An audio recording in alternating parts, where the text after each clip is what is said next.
Energy is a state during which a cell cannot become activated by exposure to its antigen.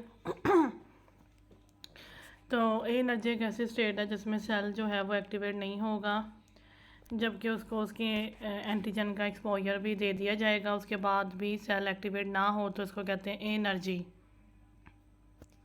T and B cells become anergic when exposed to their antigens. ठीक है, T and B cells become energetic when exposed to their antigens without co-stimulatory signal.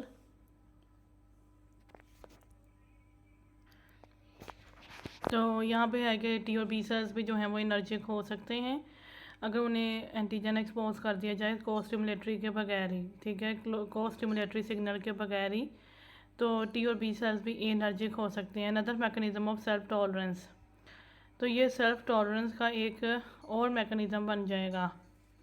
तो हम देख लेते हैं कि self tolerance क्या है।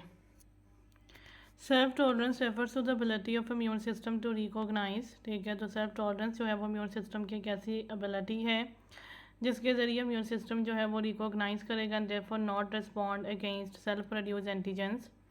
तो इम्यून सिस्टम जो है वो सेल्फ प्रोड्यूस्ड एंटीजेंस को रिकॉग्नाइज करेगा और इस वजह से उनके अगेंस्ट रिस्पॉन्ड नहीं करेगा। If the immune system loses this ability the body can start to attack its own cells. अगर इम्यून सिस्टम में सेल्फ टॉलरेंस वाली एबिलिटी लूज़ हो जाए तो फिर बॉडी अपने ही सेल्स को अटैक करने लगेगी विच में कॉज एन ऑटोम्यून डिजीज़, जिसकी वजह से ऑटोम्यून डिजीज़ फिर हो सकती है। तो ये सेल्फ टॉलरेंस वाली एबिलिटी है जिसकी वजह से हमें ऑटोम्यून डिजीज़ नहीं हो रही होती। तो एनर्जी भी एक ऐसा मैकेनिज़्म है जिसके ज़रिए सेल्फ टॉलरेंस जो है वो हमें मिल रही है और इसकी वजह ये होती है कि इसमें को स्टिमुलेटरी सिग्नल जो है वो प्रेजेंट नहीं होता। हमें ये पता है कि टी और बी सेल्स की एक्टिवेशन में एक तो स्टिमुलेटरी सिग्नल चाहिए और एक को स्टिमुलेटरी सिग्नल चाहिए जो कि सिग्नल 2 होता है। तो अगर ये को स्टिमुलेटरी सिग्नल के बगैर ही एंटीजन के साथ एक्सपोज हो जाएँ तो टी और बी सेल्स एक्टिवेट नहीं होंगे, यानी कि एनर्जिक रहेंगे। Passive versus active immunity. ठीक है, ये दोनों जो हैं ये अडेप्टिव इम्यूनिटी के पार्ट्स हैं, टाइप्स हैं।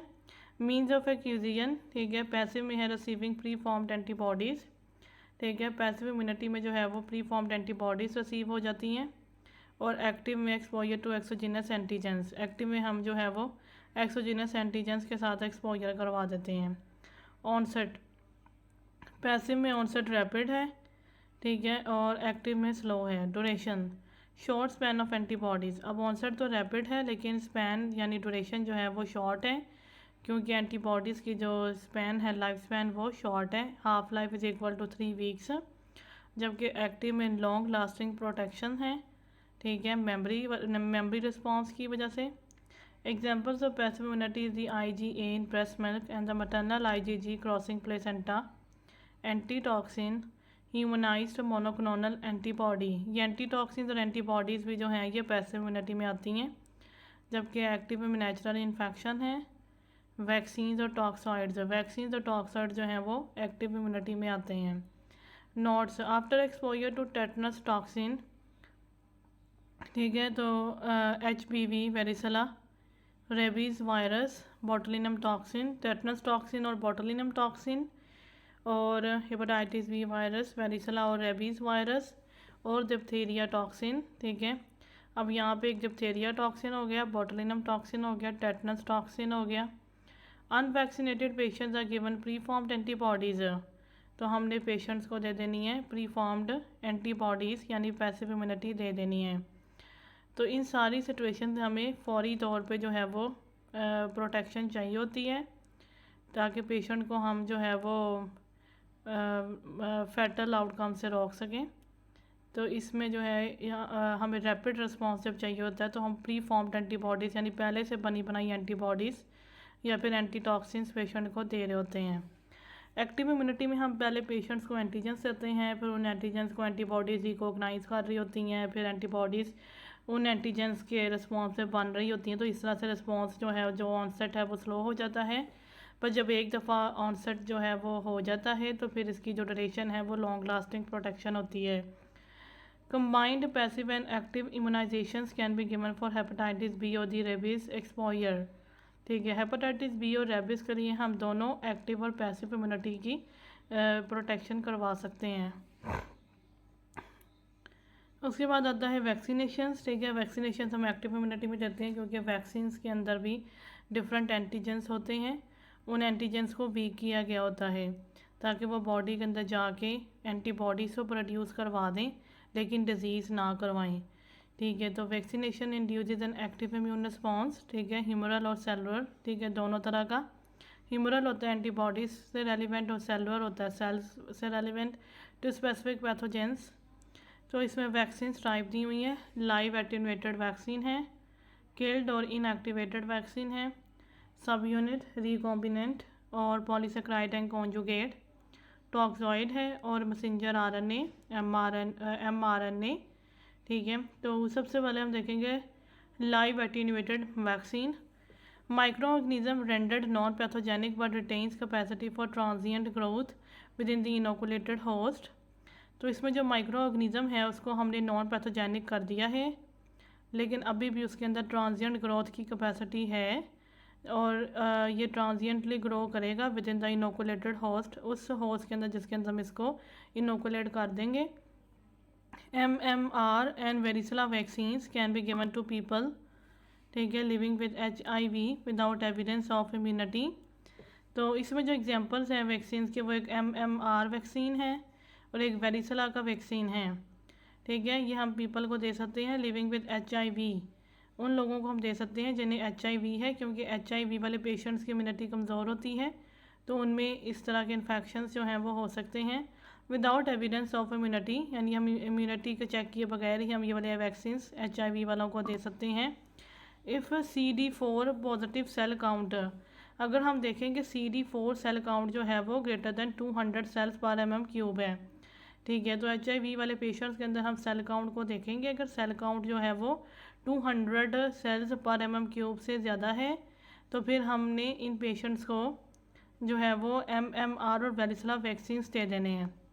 प्रोज एंड कॉन्स, ठीक है। प्रोज में है induces cellular and humoral responses, ठीक है। तो ये वाले जो वैक्सीन हैं ये सेलुलर और ह्यूमरल रिस्पॉन्सेज करवाते हैं। Induces strong often life long immunity, ठीक है। ह्यूमरल और सेलुलर दोनों तरह के रिस्पॉन्सेज हैं और स्ट्रॉन्ग और लाइफ लॉन्ग इम्यूनिटी भी है।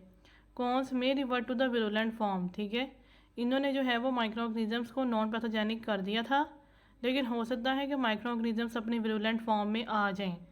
Contraindicated in pregnancy in the patients with immunodeficiency, इस वजह से हम इन वैक्सीन को प्रेगनेंसी में और इम्यूनो डेफिशिएंसी स्टेट्स में नहीं दे सकते। एग्जांपल्स में है एडिनो वायरस, ठीक है, नॉन एटेन्यूएटेड, ठीक है, given to the military recruits, military recruits को हम ये वाला देते हैं वैक्सीन। टाइफॉइड का TY21A ओरल, ठीक है, TY21A, ठीक है, ये देते हैं हम ओरली। पोलियो का एक सैबिन होता है, सैबिन भी एक वैक्सीन है, पोलियो के लिए देते हैं।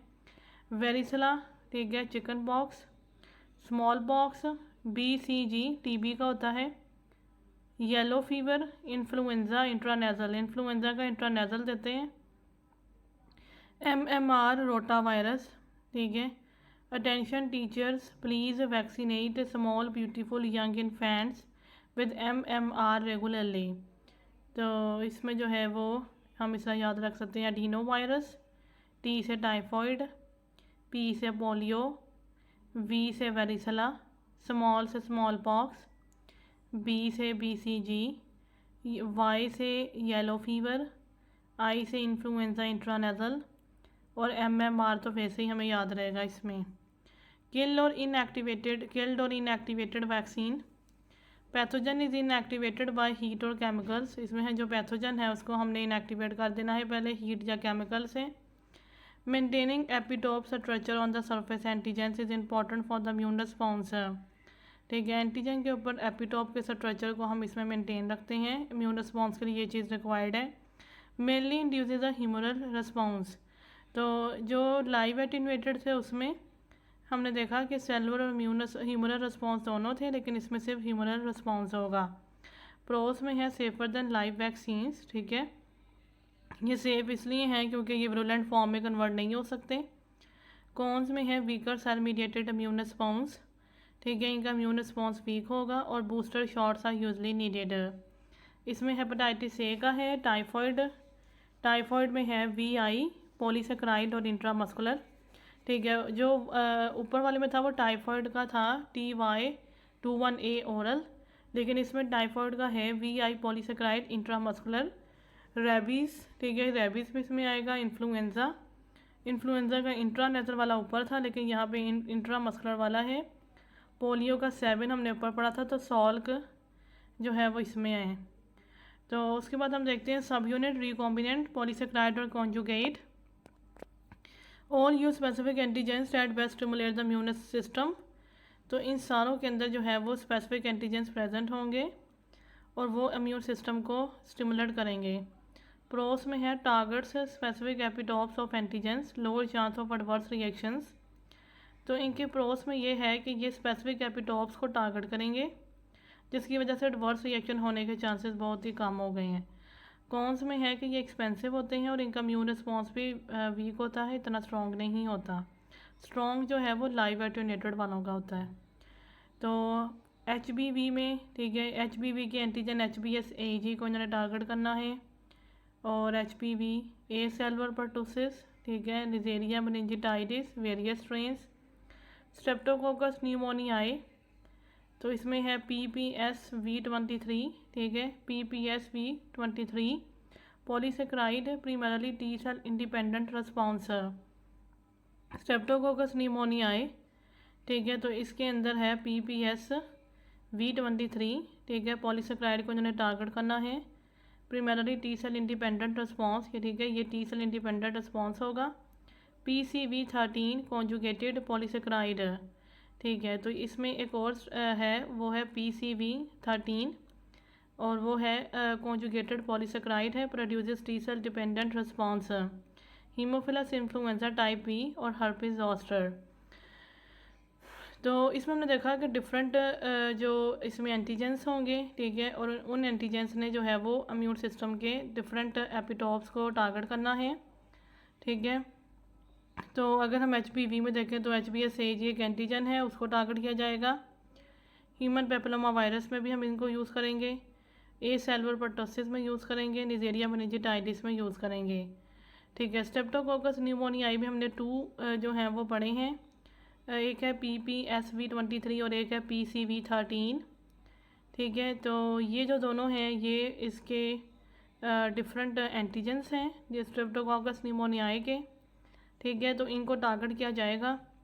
जो PPSV23 जो है वो पॉलीसेकेराइड को मतलब पॉलीसेकेराइड है और इसने टी सेल इंडिपेंडेंट रिस्पॉन्स करवाना है, जबकि PCV13 जो है उसमें कॉन्जुगेटेड पॉलीसेकेराइड है।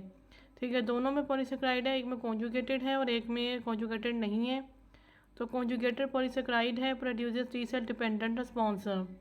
ठीक है, स्ट्रेप्टोकोकस न्यूमोनियाई में और हीमोफिलस इन्फ्लुएंजा टाइप B, इसके अगेंस्ट भी हम यही वाले वैक्सीन यूज़ करेंगे और हर्पिस ज़ोस्टर भी इसी में आता है। टॉक्सॉइड में क्या है कि डीनेचर्ड बैक्टीरियल टॉक्सिन है। ठीक है, बैक्टीरिया जो डिफरेंट टॉक्सिन्स प्रोड्यूस करते हैं उनमें से हमने कोई टॉक्सिन पकड़ के उसको डीनेचर्ड कर देना है with an intact receptor binding site, लेकिन उसकी जो बाइंडिंग साइट होगी उसको हमने इंटैक्ट ही रहने देना है। Stimulates immune system to make antibodies, फिर इस टॉक्सिन ने हमारी बॉडी में जाके इम्यून सिस्टम को स्टिमुलेट करना है कि वो एंटीबॉडीज़ बनाए without potential for causing disease, और इसमें इतना पोटेंशियल नहीं होगा कि ये डिजीज़ करवा सकें। प्रोज में है प्रोटेक्ट अगेंस्ट बैक्टीरियल टॉक्सिन्स, ठीक है, बैक्टीरियल टॉक्सिन्स के अगेंस्ट प्रोटेक्ट करेगा। कॉन्स में है anti toxin levels decrease with time, anti toxins के जो लेवल होते हैं वो डिक्रीज़ हो जाते हैं with time, just booster shots में भी नीडेड है। इसके एग्जांपल में है क्लोस्ट्रीडियम टेटनाई, ठीक है, कॉर्निन बैक्टीरियम डिप्थेरियाई, डिप्थेरिया टॉक्सॉइड हम यूज़ करते हैं और क्लोस्ट्रीडियम टेटनाई के अगेंस्ट हम टेटनस टॉक्सॉइड यूज़ कर रहे होते हैं। Messenger RNA, lipid nano particle delivers messenger RNA, तो हमने एक लिपिड नैनो पार्टिकल लिया, उसने मैसेंजर RNA डिलीवर कर दिया, causing cells to synthesize foreign protein है, और उसने जो है वो सेल्स के अंदर फॉरेन प्रोटीन की सिंथेसिस करवानी स्टार्ट कर दी। For example spike protein of SARS-CoV-2, ठीक है, जैसे एक स्पाइक प्रोटीन बनाया SARS-CoV-2 का, induces cellular and humoral immunity, और फिर स्पाइक प्रोटीन ने हमें सेलुलर और ह्यूमरल इम्यूनिटी प्रोवाइड कर दी। प्रोज है high efficacy safe in pregnancy, ठीक है, तो ये हाई एफिकेसी है, सेफ इन प्रेगनेंसी है। कॉन्स में है लोकल एंड ट्रांजिएंट सिस्टमिक, तो local and transient systemic reactions करवा सकता है, जैसे fatigue, headache, myalgia. Rare myocarditis by pericarditis particularly in young males. Covid के लिए भी यही वाला वैक्सीन यूज़ किया गया था, मैसेंजर आरएनए वाला। तो ये बॉडी में जाके फ़ॉरेन प्रोटीन्स प्रोड्यूस करता है, और वो जो प्रोटीन्स फिर प्रोड्यूस होते हैं वो हमें ह्यूमरल और सेलुलर इम्यूनिटी प्रोवाइड कर रहे होते हैं। तो ये इनकी हाई एफिकेसी है और सेफ इन प्रेगनेंसी हैं, लेकिन ये सिस्टेमिक रिएक्शंस करवा सकते हैं, और इनकी जो है वो कोई इतनी एडवर्स रिएक्शंस नहीं है। बहुत ही रेयरली ये मायोकार्डाइटिस और पेरिकार्डाइटिस इन यंग मेल्स करवा सकते हैं। उसके बाद हम देखते हैं hypersensitivity types. There are 4 types ABCD। A से हम याद रखेंगे anaphylactic and atopic type 1। B से हम याद रखेंगे antibody, antibody mediated is type 2। C से हम याद रखेंगे कॉम्प्लेक्सेस, इम्यून कॉम्प्लेक्सेस, और डी से हम याद रखेंगे delayed cell mediated type 4। Type 1, 2 and 3 are all antibody mediated, ठीक है, तो टाइप 1, 2 और 3 में एंटीबॉडीज़ का यूज़ होगा, जबकि टाइप 4 में एंटीबॉडीज़ इन्वॉल्व नहीं होंगी। सबसे पहले हम देखते हैं टाइप 1 हाइपर सेंसिटिविटी। तो इसमें है कि एनाफाइलैक्टिक एंड एटोपिक, तो इसमें है एनाफाइलैक्टिक एंड एटोपिक 2 फेसेस है। सबसे पहले इसके हम देखेंगे कि इसमें 2 फेसेस हैं, एक इमीडिएट और एक लेट। इमीडिएट जो है वो मिनट्स के अंदर होगा, और जो लेट है वो आवर्स के अंदर होगा। तो इसमें है कि एंटीजन क्रॉस लिंक से preformed IgE on the pre sensitise mast cell. इस डायग्राम में हम देखते हैं कि ये एक मैस्ट सेल है। मैस्ट सेल के ऊपर जो है वो लगी हुई है FC रिसेप्टर फॉर IgE, ठीक है, इसमें कुछ रिसेप्टर्स लगे हुए हैं। ये FC receptor for the IgE है, यानी कि यहाँ पे IgE आकर बाइंड कर सकती है। तो जब यहाँ पे आकर IgE बाइंड कर देगी, ठीक है, तो इस ये मैस्ट सेल जो हैं ये सेंसिटाइज्ड हो जाते हैं। अब यहाँ पे आके एंटीजन ने बाइंड किया, अलर्जन ने बाइंड कर दिया, तो ये मैस्ट सेल की डीग्रेनुलेशन हो गई, इमीडिएट डीग्रेनुलेशन, रिलीज ऑफ हिस्टामीन। तो अब ये जो डीग्रेनुलेशन हुई इसमें हिस्टामीन का रिलीज़ हुआ, जो कि एक वेजो एक्टिव अमाइन है। ट्रिप्टेस, ठीक है, ट्रिप्टेस भी रिलीज़ होगा, जो कि marker of the mast cell activation है। ट्रिप्टेस से हमें ये पता चलता है कि मैस्ट सेल एक्टिवेशन हुई हुई है, और ल्यूकोट्राइन्स भी रिलीज़ हो जाएंगे। अब लेट में क्या होगा कि कीमोकाइंस रिलीज़ होंगे। कीमोकाइंस क्या करते हैं, इन्फ्लामेटरी सेल्स को अट्रैक्ट करते हैं, फॉर एग्जांपल योसिनोफिल्स, ठीक है, योसिनोफिल्स को अट्रैक्ट करेंगे। And other mediators from the mast cells, ठीक है, तो सबसे पहले क्या रिलीज़ होना है, हिस्टामीन रिलीज़ होना है, ट्रिप्टेस और ल्यूकोट्राइन्स रिलीज़ होने हैं, और लेट में कीमोकाइंस ने रिलीज़ होना है, और other mediators from mast cells, ठीक है, जो कि इन्फ्लामेशन एंड टिश्यू डैमेज करवाएंगे। First type and fast anaphylaxis test, skin test और blood test, that is ELISA for the allergen specific IgE। Examples इसकी हैं एनाफाइलैक्सिस, ठीक है, एनाफाइलैक्सिस में ये वाला टाइप 1 हाइपर सेंसिटिविटी रिएक्शन हो रहा होता है, और एनाफाइलैक्सिस हो सकती है किसी ना किसी रिस्पॉन्स के तौर पे, फूड से भी हो सकती है, ड्रग से हो सकती है, बी स्टिंग एलर्जीज से भी हो रही होती है। एलर्जिक एस्थमा में भी टाइप 1 हाइपर सेंसिटिविटी रिएक्शन ही होता है। डिफरेंट टेस्ट में भी यही वाला रिएक्शन हो रहा होता है, जैसे स्किन टेस्ट हम करवाते हैं उसमें भी, और ब्लड टेस्ट जो हम करवाते हैं ELISA यानी एंजाइम लिंक्ड इम्यूनोसॉर्बेंट असेई, तो इसमें भी जो है यही वाला टेस्ट, यही वाला रिएक्शन हो रहा होता है। तो यहाँ पे हमने देख लिया टाइप 1 हाइपर सेंसिटिविटी को। इसमें जो सेल्स इन्वॉल्व हैं वो है मैस्ट सेल। इसमें जो मीडिएटर्स हैं वो इसमें हमने देखा कि हिस्टामीन है और ल्यूकोट्राइन्स हैं, और बाद में कीमोकाइंस हैं, और इसमें जो एंटीबॉडीज़ इन्वॉल्व हो रही हैं वो है IgE। तो उसके बाद हम देखते हैं टाइप 2 हाइपर सेंसिटिविटी। तो इसमें सबसे पहले हमने देखा कि जो सेल यहाँ पे इन्वॉल्व है वो है natural killer cell. Natural killer cell के ऊपर रिसेप्टर्स हैं FC रिसेप्टर फॉर IgG, यानी यहाँ पे जो एंटीबॉडी इन्वॉल्व होनी है वो है IgG। Antibodies bind to the cell surface antigens और एक्स्ट्रा सेलुलर मैट्रिक्स। ठीक है, तो एंटीबॉडीज़ ने बाइंड कर लेना है या तो सेल सरफेस एंटीजेंस के साथ या फिर एक्स्ट्रा सेलुलर मैट्रिक्स के साथ। तो जब एंटीबॉडीज़ बाइंड करेंगी तो उसके बाद होगा सेलुलर डिस्ट्रक्शन। ठीक है, सेलुलर डिस्ट्रक्शन हो सकती है, इन्फ्लामेशन हो सकती है और सेलुलर डिसफंक्शन हो सकता है। 3 चीज़ें उसके बाद हो सकती हैं। तो यहाँ भी हमने देखा है कि नॉर्मल सेल था, उसके ऊपर सरफेस एंटीजेंस लगे हुए थे। तो नेचुरल किलर सेल्स के ऊपर जो थे वो एफसी रिसेप्टर फॉर आईजीजी थे। तो आईजीजी ने आके बाइंड कर दिया था नेचुरल किलर सेल के साथ और फिर इसने सरफेस एंटीजन को रिकॉग्नाइज कर लिया, इसने एबनॉर्मल सेल के साथ भी बाइंड कर दिया। तो यहाँ पे है एंटीबॉडी डिपेंडेंट सेलुलर साइटोटॉक्सिसिटी हो रही है जो कि नेचुरल किलर सेल्स कर रहे होते हैं। अब यहाँ पे देखते हैं सबसे पहले सेलुलर डिस्ट्रक्शन क्या होती है। सेलुलर डिस्ट्रक्शन में सबसे पहले सेल इज़ ऑप्सोनाइज्ड। ठीक है, जो सा एबनॉर्मल सेल है ना वो ऑप्सोनाइज्ड हो जाएगा यानी कॉटेड हो जाएगा by the antibodies leading to इधर। सेलुलर डिस्ट्रक्शन से पहले ज़रूरी है कि हम जो सेल है, जो टारगेट सेल है, उसकी हम पूरी तरह से ऑप्सोनाइजेशन कर लें, उसे कोटिंग कर लें। उसकी वो कोटिंग जो है वो एंटीबॉडीज़ कर रही होती हैं। तो जब एक दफ़ा एंटीबॉडीज़ ये कोटिंग कर लेंगी, ऑप्सोनाइजेशन कर लेंगी, उसके बाद अब क्या हो सकता है, एक तो फैगोसाइटोसिस होगी और एक्टिवेशन ऑफ कॉम्प्लीमेंट सिस्टम। ठीक है, अब ऐसा हो सकता है कि या तो डायरेक्टली फैगोसाइटोसिस हो जाएगी या फिर कॉम्प्लीमेंट सिस्टम एक्टिवेट हो जाएगा। और दूसरा ये हो सकता है कि natural killer cell killing start कर दें। यहाँ पर डायग्राम में जो हमने देखा हुआ है वो नेचुरल किलर सेल्स अपनी किलिंग कर रहे हैं, यानी बाइंडिंग करने के बाद नेचुरल किलर सेल्स ने अपने ग्रैन्यूल्स जो हैं वो रिलीज़ कर दिए, ये जो ऑरेंज कलर के यहाँ पर दिखाए हुए हैं। तो इसको हम कहते हैं एंटीबॉडी डिपेंडेंट सेलुलर साइटोटॉक्सिसिटी। तो ये चीज़ जो है ये भी इसके लिए भी पहले ऑप्सोनाइजेशन होनी ज़रूरी है, यानी कि ऑप्सोनाइजेशन होगी तो उसके बाद ही या तो फैगोसाइटोसिस और कॉम्प्लीमेंट की एक्टिवेशन होगी या फिर नेचुरल किलर सेल्स डायरेक्टली अपनी किलिंग कर देंगे, जिसको हम कहेंगे एंटीबॉडी मीडिएटेड या एंटीबॉडी डिपेंडेंट सेलुलर साइटोटॉक्सिसिटी। अब दूसरा हमने पढ़ा था कि इन्फ्लामेशन हो सकती है। तो इसमें जो है वो एंटीबॉडीज़ ने सेल सरफेसेस के साथ बाइंड कर दिया, तो उसके बाद activation of complement system and the FC receptor mediated inflammation.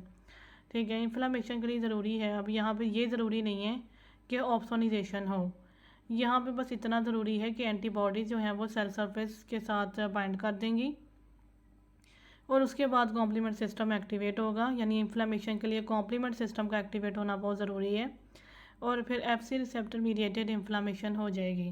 ठीक है, इन्फ्लामेशन के लिए क्या ज़रूरी है कि यहाँ पे कॉम्प्लीमेंट सिस्टम एक्टिवेट हो रहा हो, यानी कि जब एंटीजेंस के साथ एंटीबॉडीज़ ने बाइंड कर देना है तो उसके बाद कॉम्प्लीमेंट सिस्टम ने एक्टिवेट हो जाना है और फिर उसके बाद एफसी रिसेप्टर मीडिएटेड इन्फ्लामेशन हो जानी है। सेलुलर डिसफंक्शन, इसमें एंटीबॉडीज़ ने बाइंड कर देना है सेल सरफेस रिसेप्टर्स के बाद एबनॉर्मल ब्लॉकेड और activation of the downstream process. ठीक है, सेलुलर डिसफंक्शन में क्या होगा कि एंटीबॉडीज़ ने जब सेल सरफेस रिसेप्टर्स के साथ बाइंड कर देना है तो उसके बाद जो डाउनस्ट्रीम प्रोसेसेस हैं उनकी या तो ब्लॉकेड हो जाएगी या फिर उनकी एक्टिवेशन हो जाएगी, यानी किसी ना किसी तरीके से जो सेल्स हैं अब उनका फंक्शन ख़राब होने लगेगा कि अब उनके अंदर जो फंक्शनिंग चल रही थी उनकी या तो एबनॉर्मली एक्टिवेशन हो जाएगी या फिर एबनॉर्मली उनकी ब्लॉकेड हो जाएगी। अब हमने देखना है कि कहाँ पे ये टाइप 2 हाइपर सेंसिटिविटी रिएक्शन हो रहा होता है। Direct Coombs test detect antibodies attach directly to the RBC surface. ठीक है, डायरेक्ट कूम्स टेस्ट में हम डिटेक्ट कर सकते हैं उन एंटीबॉडीज़ को जो आरबीसी सरफेस पे डायरेक्टली अटैच हुई होती हैं। Indirect Coombs test detects the presence of unbound antibodies in the serum. ठीक है, डायरेक्ट कूम्स टेस्ट में हमने उन एंटीबॉडीज़ को डिटेक्ट कर लेना होता है जो हमारे आरबीसी के सरफेस के साथ डायरेक्टली अटैच हुई होती हैं। और इनडायरेक्ट कूम्स टेस्ट में हमने उन एंटीबॉडीज़ को डिटेक्ट करना है जो अभी अनबाउंड हैं और सीरम में प्रेजेंट हैं। तो ये वाली एंटीबॉडीज़ अनबाउंड हैं, लेकिन ये भी बाउंड हो जाएंगी तो रिएक्शन हो जाएगा। एग्जांपल्स अब देख लेते हैं। तो एग्जांपल्स हैं सेलुलर डिस्ट्रक्शन कहाँ कहाँ हो रही है। ऑटोम्यून हिमोलिटिक अनीमिया में including drug induced form, immune thrombocytopenia में, transfusion reactions and haemolytic disease of the newborn. तो इन सब में जो है वो ऑप्सोनाइजेशन पहले हो रही है और फिर उसके बाद या फैगोसाइटोसिस या कॉम्प्लीमेंट सिस्टम के एक्टिवेशन या फिर नेचुरल किलर सेल की किलिंग। तो ये सारी चीज़ें जो हैं ये सारी हमें मिलेंगी इन 4 एग्जांपल्स में। autoimmune hemolytic anemia, drug-induced form, immune thrombocytopenia, transfusion reactions और hemolytic disease of the newborn। उसके बाद इन्फ्लामेशन के एग्जांपल्स में है गुड पाश्चर सिंड्रोम, रियोमेटिक फीवर और हाइपर एक्यूट ट्रांसप्लांट रिजेक्शन। ठीक है, गुड पाश्चर सिंड्रोम, रियोमेटिक फीवर और हाइपर एक्यूट ट्रांसप्लांट रिजेक्शन में हमें मिलेगी इन्फ्लामेशन। और सेलुलर डिसफंक्शन के एग्जांपल्स हैं मियास्थीनिया ग्रेविस, ग्रेव्स डिजीज़ और पेम्फिगस वल्गैरिस। ठीक है, मियास्थीनिया ग्रेविस, ग्रेव्स डिजीज़ और पेम्फिगस वल्गैरिस, ये जो अजीब अजीब जो नाम हैं वो सारे सेलुलर डिसफंक्शन में आ रहे हैं। ठीक है, तो type 2 hyper sensitivity reaction Graves disease और मियास्थीनिया ग्रेविस में भी हो रही है। उसके बाद हम देखते हैं hypersensitivity types. Type 3 hyper sensitivity, तो यहाँ पे हमने देखा कि इम्यून कॉम्प्लेक्स है, इसमें एंटीजन एंटीबॉडी मोस्टली आईजीजी, इसमें भी आईजीजी एंटीबॉडी इन्वॉल्व है। कॉम्प्लेक्स एक्टिवेट कॉम्प्लीमेंट, तो इसमें जो एंटीजन और एंटीबॉडी के कॉम्प्लेक्सेस हैं उन्होंने कॉम्प्लीमेंट को एक्टिवेट कर दिया, विच अट्रैक्ट न्यूट्रोफिल्स। कॉम्प्लीमेंट ने फिर एक्टिवेट होने के बाद न्यूट्रोफिल्स को अट्रैक्ट किया वहाँ पे, और न्यूट्रोफिल्स ने आके लाइसोसोमल एंजाइम्स को रिलीज़ करवा दिया। Can be associated with vasculitis and systemic manifestations, तो इसमें सिस्टेमिक मैनिफेस्टेशन भी हो सकती हैं। डायग्राम में देखें तो यहाँ पे कुछ एंटीबॉडीज़ आईजीजी हैं, इन्होंने डिफरेंट एंटीजेंस को बाइंड किया हुआ है। उसके बाद इन्होंने कॉम्प्लीमेंट की एक्टिवेशन करवाई, वहाँ पे कॉम्प्लीमेंट ने न्यूट्रोफिल्स को इनवाइट कर लिया है। न्यूट्रोफिल्स ने आके फिर ये ब्लू कलर के जो डॉट्स हैं ये लाइसोसोमल एंजाइम्स हैं, तो ये रिलीज़ हो गए और इन्होंने फिर एंडोथेलियल डैमेज करवाना स्टार्ट कर दिया है। In type 3 reaction imagine an immune complexes 3 things stuck together, तो उन्होंने कहा है कि टाइप 3 रिएक्शन में 3 चीज़ों को ऐसे सोचो जैसे वो आपस में जुड़ी हुई हैं। इसमें एंटीजन एंटीबॉडी कॉम्प्लीमेंट, यानी इसमें ज़रूर कॉम्प्लीमेंट की एक्टिवेशन होनी है, ज़रूर इसमें न्यूट्रोफिल्स ने वहाँ पे आना है, और ज़रूर फिर लाइसोसोमल एंजाइम्स का रिलीज़ होना है। तो इसमें जो सेल्स इन्वॉल्व हैं वो न्यूट्रोफिल्स हैं। टाइप 2 में हमने देखा कि नेचुरल किलर सेल्स से, और टाइप 1 में हमने देखा था कि मैस सेल्स से। तो यहाँ पे जो ज़्यादा सेल्स हैं इन्वॉल्व वो हैं न्यूट्रोफिल्स। एग्जांपल्स हैं इसमें systemic lupus erythematosus, rheumatoid arthritis, reactive arthritis, polyarthritis nodosa, post streptococcal glomerulonephritis, IgA vasculitis. ठीक है, तो यहाँ पे जो आर्थराइटिस वाली हैं वो है एसएलई और रियोमेटॉइड आर्थराइटिस, रिएक्टिव आर्थराइटिस। फिर यहाँ पे लिखा है कि वेस्कुलाइटिस के साथ इन्वॉल्व हो सकता है, तो पॉलीआर्थराइटिस नोडोसा वेस्कुलाइटिस की एक टाइप है। उसके बाद ये जो पोस्ट स्ट्रेप्टोकोकल ग्लोमेरुलोनेफ्राइटिस और आईजीए वेस्कुलाइटिस हैं, ये किडनीज़ को भी इन्वॉल्व करने वाली कंडीशंस होती हैं। उसके बाद हम देखते हैं सीरम सिकनेस और आर्थोस रिएक्शन। ठीक है, इसमें ये 2 रिएक्शंस हो रहे होते हैं। तो सीरम सिकनेस में क्या है, the prototypic immune complex disease. ठीक है, ये एक इम्यून कॉम्प्लेक्स डिजीज़ है। Antibodies to the foreign proteins are produced and 1 to 2 weeks later antibody antigen complexes form. ठीक है, हमारी बॉडी में अगर कोई फॉरेन प्रोटीन्स आ जाएँ तो फिर एंटीबॉडीज़ वहाँ पे बन जाती हैं, और उनके बनने के 1 से 2 वीक्स के बाद ये एंटीबॉडी एंटीजन कॉम्प्लेक्सेस बना देती हैं। ठीक है, एंड डिपॉजिट इन टिश्यूज़, और टिश्यूज़ में डिपॉजिट हो जाती हैं। उसके बाद ये कॉम्प्लीमेंट एक्टिवेशन करवाती हैं, फिर इन्फ्लामेशन और टिश्यू डैमेज होने लगती है, लेकिन इसमें C3 और C4 के लेवल्स डिक्रीज़ होंगे। Fever, urticaria, arthralgia, proteinuria, lymphadenopathy occur 1 to 2 weeks after antigen exposure. तो ये जो सिम्टम्स हैं, सिस्टेमिक साइंस हैं, वो होंगे 1 to 2 weeks after the antigen exposure. Serum sickness like reactions are associated with some drugs, तो ये जो सीरम सिकनेस वाले रिएक्शंस हैं ये किसी ड्रग्स की वजह से भी हो सकते हैं। ठीक है, तो जो ड्रग्स हैं वो act as haptens. For example, अगर ड्रग्स हैप्टेंस की तरह अपना रोल प्ले स्टार्ट कर दें तो फिर उनकी वजह से भी ये सीरम सिकनेस रिएक्शन हो सकता है। इसमें जो ड्रग्स कॉमनली इन्वॉल्व हैं वो पेनिसिलिन है और मोनोक्लोनल एंटीबॉडीज़ हैं, और इन्फेक्शंस की वजह से भी ऐसा हो सकता है जैसे हेपेटाइटिस बी की वजह से।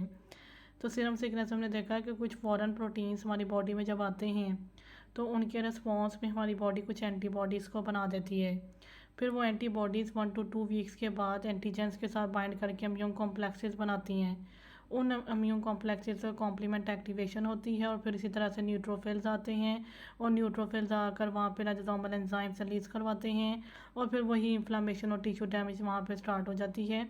तो वो सारा प्रोसीजर इसी तरीके से फिर होने लगता है। आर्थोस रिएक्शन इज़ अ लोकल सब acute immune complex mediated hyper sensitivity reaction.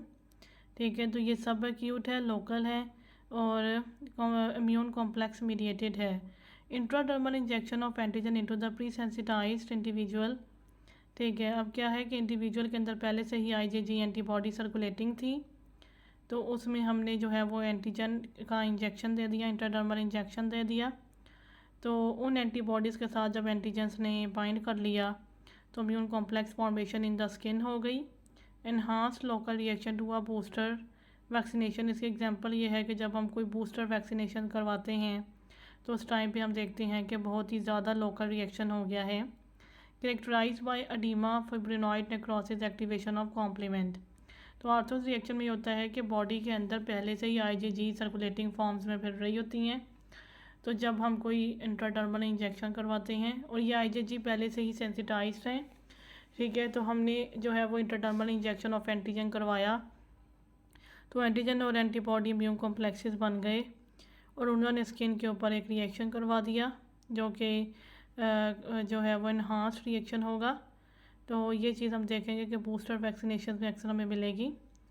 तो characterise by the oedema fibrinoid necrosis, तो इसमें जो है वो एडीमा भी हो सकता है, फिब्रिनॉइड नेक्रोसिस भी हो सकता है और एक्टिवेशन ऑफ कॉम्प्लीमेंट भी इसमें हो सकता है। इसके बाद हमने देखा टाइप 4 हाइपर सेंसिटिविटी। इसमें 2 मैकेनिज़म्स हैं ईच इन्वॉल्विंग टी सेल्स। इसमें टी सेल्स की इन्वॉल्वमेंट होती है। तो सबसे पहले इसमें है द डायरेक्ट सेल साइटोटॉक्सिसिटी। तो इसमें यह है कि CD8 positive cytotoxic T cells kill the targeted cells.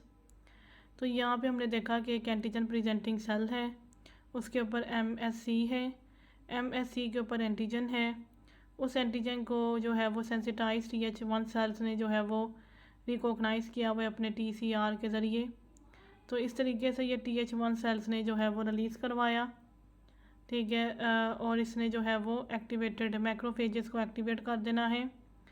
तो ये है जो ये है डायरेक्ट सेल साइटोटॉक्सिसिटी, जिसमें CD8 पॉजिटिव टी सेल्स जो हैं वो टारगेटेड सेल्स को डायरेक्टली किल कर रहे हैं। इन्फ्लामेटरी रिएक्शन किस तरह से होगा इसमें? Effector CD4 positive T sales, तो इसमें जो effector CD4 positive T cells recognise antigen release inflammation inducing cytokines.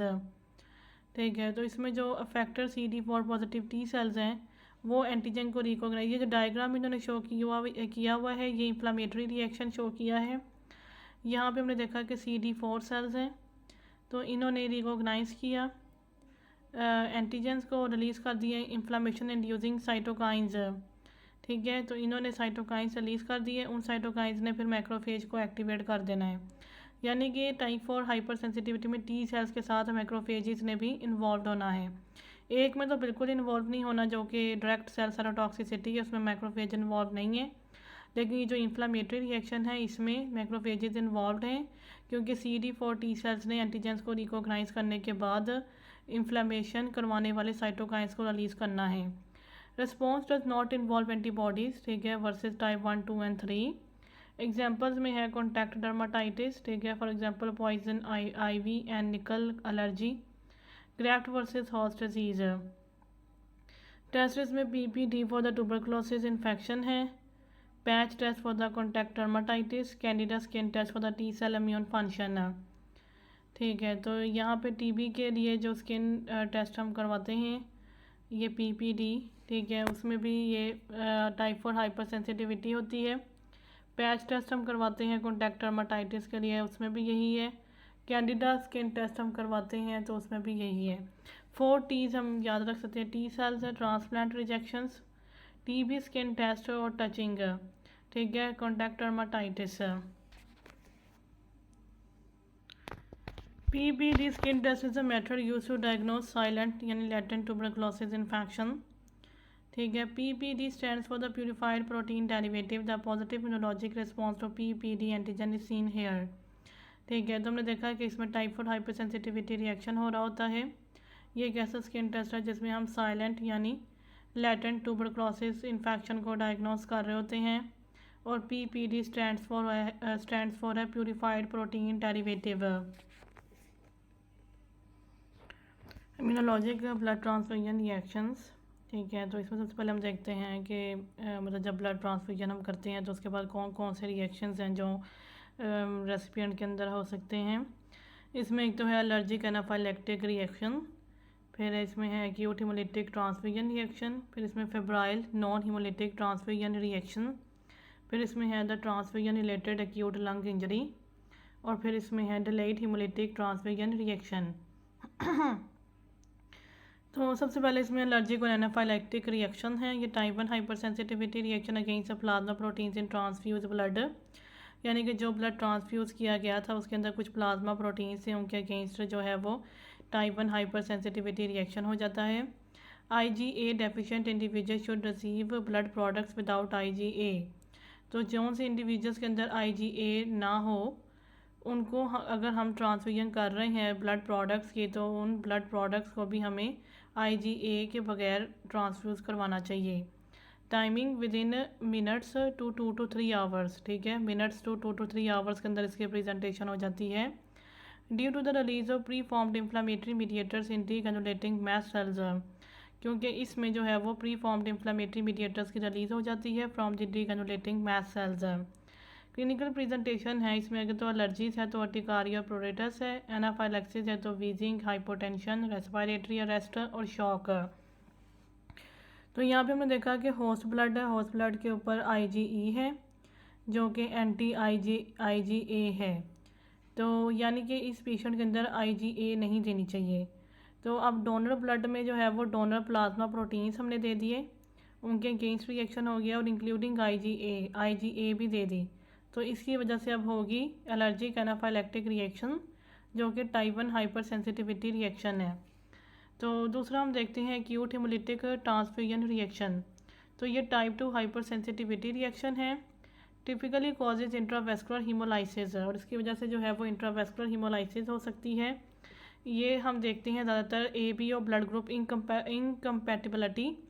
तो अगर हम ABO ब्लड ग्रुप को पहले सही से नहीं चेक करेंगे कि पेशेंट का ब्लड ग्रुप क्या है और डोनर का क्या है, तो उसकी वजह से ये वाला टाइप 2 हाइपर सेंसिटिविटी रिएक्शन हो सकता है और इसमें इंट्रावेस्कुलर हीमोलाइसिस स्टार्ट हो जाती है। टाइमिंग है इसकी ड्यूरिंग ट्रांसफ्यूजन और within 24 hours due to the pre formed antibodies, ठीक है। तो इसकी टाइमिंग जो है वो बहुत ही रैपिड ऑनसेट है, ट्रांसफ्यूजन के दौरान ही हो सकती है और 24 आवर्स के अंदर अंदर, क्योंकि इसमें प्री फॉर्म्ड एंटीबॉडीज़ पहले से बनी हुई एंटीबॉडीज़ होती हैं। क्लिनिकल प्रेजेंटेशन इसमें है fever, hypotension, tachypnoea, tachycardia, flank pain, haemoglobinuria, intravascular, jaundice, extravascular. तो यहाँ पे हमने देखा कि जो होस्ट ब्लड है उसके अंदर एंटी-A और एंटी-B, IgG और IgM एंटीबॉडीज़ प्रेजेंट हैं, यानी वो एंटीबॉडीज़ जो A और B एंटीजेंस के अगेंस्ट एक्ट करेंगी। तो जब डोनर ब्लड दिया तो उसमें हमने डोनर RBC में हमने देखा कि इसमें A और B एंटीजेंस लगे हुए हैं, यानी कि हमने ठीक से जो है वो ब्लड ग्रुप चेक नहीं किया था, तो इसी वजह से अब इसमें इंट्रावेस्कुलर हीमोलाइसिस स्टार्ट हो जाएगी। Febrile non haemolytic transfusion reaction, तो इसमें क्या है कि cytokines created by the donor WBCs accumulate during the storage of blood products. तो इसमें यह होगा कि डोनर के WBC से कुछ साइटोकाइंस रिलीज होने स्टार्ट हो जाएंगे। Reaction prevented by the leuco reduction of the blood products, इसको हम प्रिवेंट कर सकते हैं अगर हम ब्लड प्रोडक्ट्स देने से पहले ही उनके अंदर से ल्यूकोसाइड्स को निकाल दें। Within 1 to 6 hours, 1 to 6 hours के अंदर इसकी प्रेजेंटेशन हो जाएगी due to the pre form cytokines, क्योंकि साइटोकाइंस पहले से बने हुए होंगे। तो इसकी प्रेजेंटेशन में है fever, headaches, chills and flushing, more common in children. तो ये चिल्ड्रन में ज़्यादा होता है। तो हमने यहाँ पे देखा कि जो डोनर का WBC है वो प्री फॉर्म साइटोकाइंस को रिलीज़ कर रहा है। इसके बाद है transfusion related acute lung injury, यानी कि ट्रांसफ्यूजन के बाद जो है वो लंग इंजरी हो रही है। इसमें 2 हिट मैकेनिज़म्स हैं, ठीक है। तो सबसे पहले इसमें है कि neutrophils are sequestered and primed in the pulmonary vasculature due to the recipient risk factors, ठीक है। तो इसमें यह होगा कि जो न्यूट्रोफिल्स होंगे डोनर के ब्लड के, वो जाके जो है वो पल्मोनरी वेस्कुलेचर में जाके जो है वो सिक्वेस्टर्ड हो जाएंगे, क्योंकि उन्हें रेसिपिएंट रिस्क फैक्टर्स होंगे। ठीक है, कुछ डिफरेंट रेसिपिएंट रिस्क फैक्टर्स की वजह से न्यूट्रोफिल जो है वो लंग्स के अंदर जमा होना स्टार्ट हो जाएंगे। Neutrophils are activated by the product, या फिर ऐसा हो सकता है कि न्यूट्रोफिल्स जो है वो एक्टिवेट हो जाए बाय द प्रोडक्ट। ये इस प्रोडक्ट का नाम है एंटी ल्यूकोसाइट एंटीबॉडीज़। ठीक है, इन द ट्रांसफ्यूज ब्लड। ठीक है, तो न्यूट्रोफिल जो है वो एक प्रोडक्ट है एंटी ल्यूकोसाइट एंटीबॉडी, इसकी वजह से न्यूट्रोफिल्स एक्टिवेट हो जाएं एंड रिलीज इन्फ्लामेटरी मीडिएटर्स, और एक्टिवेट होने के बाद फिर इन्फ्लामेटरी मीडिएटर्स को रिलीज़ करेंगे तो कैपिलरी परमेबिलिटी इंक्रीज होगी और पल्मोनरी एडिमा हो सकता है within minutes to 6 hours. ठीक है, तो इसमें है respiratory distress and non cardiogenic pulmonary oedema. तो हमने देखा कि इसमें किस तरीके से लंग्स के अंदर न्यूट्रोफिल्स एक में एक्यूमुलेट हो रहे होते हैं, और दूसरी तरीके से हमने देखा कि न्यूट्रोफिल्स एंटी ल्यूकोसाइट एंटीबॉडीज़ की वजह से एक्टिवेट हो रहे हैं और इन्फ्लामेटरी मीडिएटर्स रिलीज़ करवा रहे हैं, और जिसकी वजह से कैपिलरी परमेबिलिटी इंक्रीज़ हो रही है और फिर पल्मोनरी एडिमा हो सकता है। इसके बाद आता है delayed haemolytic transfusion reaction an amnestic response to a foreign antigen on the donor RBCs. ठीक है, तो इसमें ये होता है कि जो डोनर आरबीसीज हैं उनके ऊपर एक फ़ॉरेन एंटीजन है, तो उसको जो है वो रिस्पॉन्स किया जा रहा है। जैसे आरएचडी जो है वो एक फ़ॉरेन एंटीजन प्रेजेंट हो गया है ऑन दी डोनर आरबीसीज, और other minor blood group antigen या और भी कोई ब्लड ग्रुप एंटीजन प्रेजेंट हो सकते हैं previously encountered by the recipient, जो रेसिपिएंट ने पहले भी एनकाउंटर कर लिए हों। Typically causes extra vascular haemolysis, इसमें जो है वो एक्स्ट्रा वेस्कुलर हीमोलाइसिस हो रही होती है। ऑनसेट ओवर 24 आवर्स, 24 आवर्स के अंदर ऑनसेट हो रहा होता है। Usually presents within 1 to 2 week, लेकिन इसकी जो प्रेजेंटेशन है वो 1 to 2 वीक्स के अंदर अंदर हो रही है due to the slow destruction by the reticulo endothelial system. तो इसीलिए इसको डिलेड हीमोलिटिक ट्रांसफ्यूजन रिएक्शन कहते हैं। जब एक दफ़ा इसका ऑनसेट हो जाएगा तो वो अपनी पीक को 24 आवर्स में पहुंच जाएगा, लेकिन इसकी प्रेजेंटेशन 1 to 2 वीक्स के बाद हो रही होती है, क्योंकि रेटिकुलो एंडोथीलियल सिस्टम जो है उनकी उनकी जो वर्किंग है वो स्लो होती है, वो स्लोली डिस्ट्रक्शन करवा रहे होते हैं। Generally self limited and clinically silent, तो ये सेल्फ लिमिटेड है, क्लिनिकली साइलेंट है, इसमें माइल्ड सा फीवर होगा और हाइपर ब्लीरूबिनीमिया हो सकता है, ब्लीरूबिन का लेवल ज़्यादा हो जाएगा। इसमें हम देखते हैं कि एन एमनेस्टिक रिस्पॉन्स क्या है। एन एमनेस्टिक का मतलब है denoting an enhanced reaction of the body's immune system to an antigen. ठीक है, जो बॉडी इम्यून सिस्टम का जो है वो रिएक्शन होगा एनहांस किस्म का एंटीजन को, which is related to an previously encountered to one previously encountered, उस एंटीजन को जो कि प्रीवियसली एनकाउंटर्ड किया जा चुका है। तो ये हम देखते हैं कि ये डिलेड रिएक्शन में हो रहा होगा। डिलेड हीमोलिटिक ट्रांसफ्यूजन रिएक्शन में एक एन एमनेस्टिक रिस्पॉन्स हो रहा है। डोनर के आरबीसीज के ऊपर जो है वो फॉरेन एंटीजेंस प्रेजेंट हैं और उनको पहले भी एक दफ़ा एनकाउंटर किया जा चुका होगा। ठीक है, एक्स्ट्रा वेस्कुलर हीमोलाइसिस हो रही होगी। ऑनसेट इनका 24 आवर्स में, लेकिन प्रेजेंटेशन 1 to 2 वीक्स के बाद होगी, या 1 to 2 वीक्स के अंदर अंदर, क्योंकि रेटिकुलो एंडोथीलियल सिस्टम इसमें जो है वो डिस्ट्रक्शन करवा रहे होते हैं। एक्स्ट्रा वेस्कुलर हीमोलाइसिस में रेटिकुलो एंडोथीलियल सिस्टम का रोल होता है और ये स्लो डिस्ट्रक्शन करवा रहे होते हैं। जनरली सेल्फ लिमिटेड है, क्लिनिकली साइलेंट है, माइल्ड फीवर होगा और हाइपर ब्लीरूबिनीमिया हो जाएगा, यानी ब्लीरूबिन का लेवल इंक्रीज़ हो जाएगा। उसके बाद हम देखते हैं कि ऑटो एंटीबॉडीज़। ठीक है, ये है पेज 113 और आज के वीडियो में हम कवर कर रहे हैं पेज 112 तक। तो आज के वीडियो में पेज 112 तक हमने कवर कर लिया है।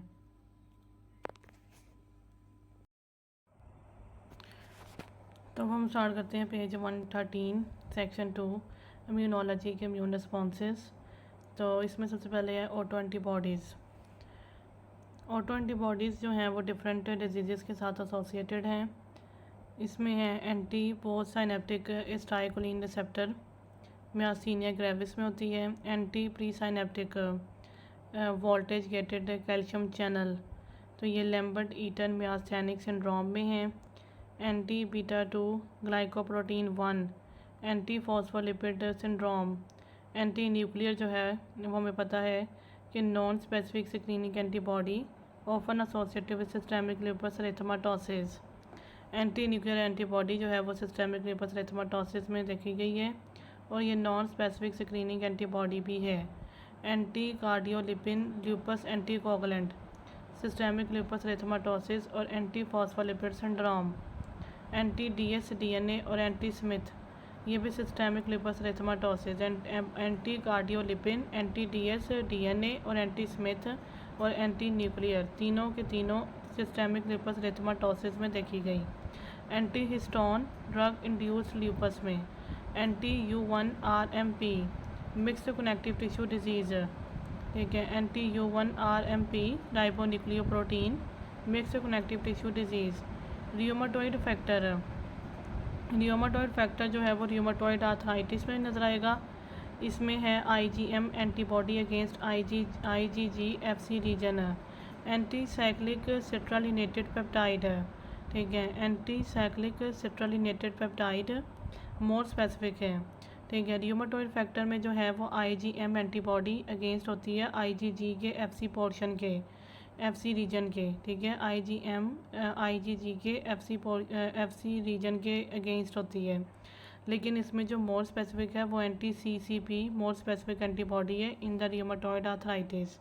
एंटी RO और SSA या फिर एंटी LA और SSB Sjogren syndrome, anti SCL70 यानी anti DNA topoisomerase 1 scleroderma diffuse, anti centromere limited scleroderma, ठीक है, एंटी सेंट्रोमियर लिमिटेड स्क्लेरोडर्मा में, ठीक है, एक डिफ्यूज स्क्लेरोडर्मा में है और एक लिमिटेड स्क्लेरोडर्मा है। तो जो डिफ्यूज स्क्लेरोडर्मा है उसमें एंटी SCL70, इसको एंटी DNA टोपोआइसोमरेज 1 भी कहते हैं। जो लिमिटेड स्क्लेरोडर्मा में है वो है anti centromere CREST syndrome, anti synthetase for example anti JO1 और anti SRP, anti helicase, anti MI2, ये पोलीमायोसाइटिस और डर्माटोमायोसाइटिस में होगी। Anti mitochondrial primary biliary cholangitis, anti smooth muscle, anti liver kidney microsomal 1, anti autoimmune hepatitis में, anti smooth muscle और anti liver और kidney microsomal 1 autoimmune hepatitis में। Myeloperoxidase anti neutrophil cytoplasmic antibody, MPO ANCA या फिर peri nuclear ANCA, PANCA भी इसको कहते हैं।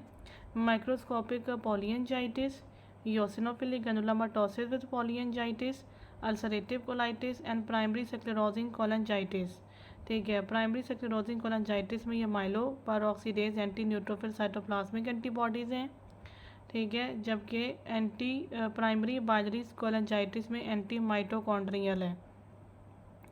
उसके बाद है PR3 ANCA over cytoplasmic ANCA, ये ग्रैनुलोमाटोसिस विद पॉलीएंजाइटिस में है। Anti phospholipase A2 receptor, primary membranous nephropathy, phospholipase A2 receptor, primary membranous nephropathy. Anti hemidesmosome bullous pemphigoid में है। एंटी डेस्मोग्लिन, डेस्मोग्लिन या फिर एंटी डेस्मोसोम, ये पेम्फिगस वल्गैरिस में है। Anti thyroglobulin, anti thyroid peroxidase, ठीक है, हाशिमोटो थायरॉयडाइटिस में है एंटी थायरोग्लोबुलिन और anti thyroid peroxidase, anti microsomal भी कहते हैं, Hashimoto थायरॉयडाइटिस।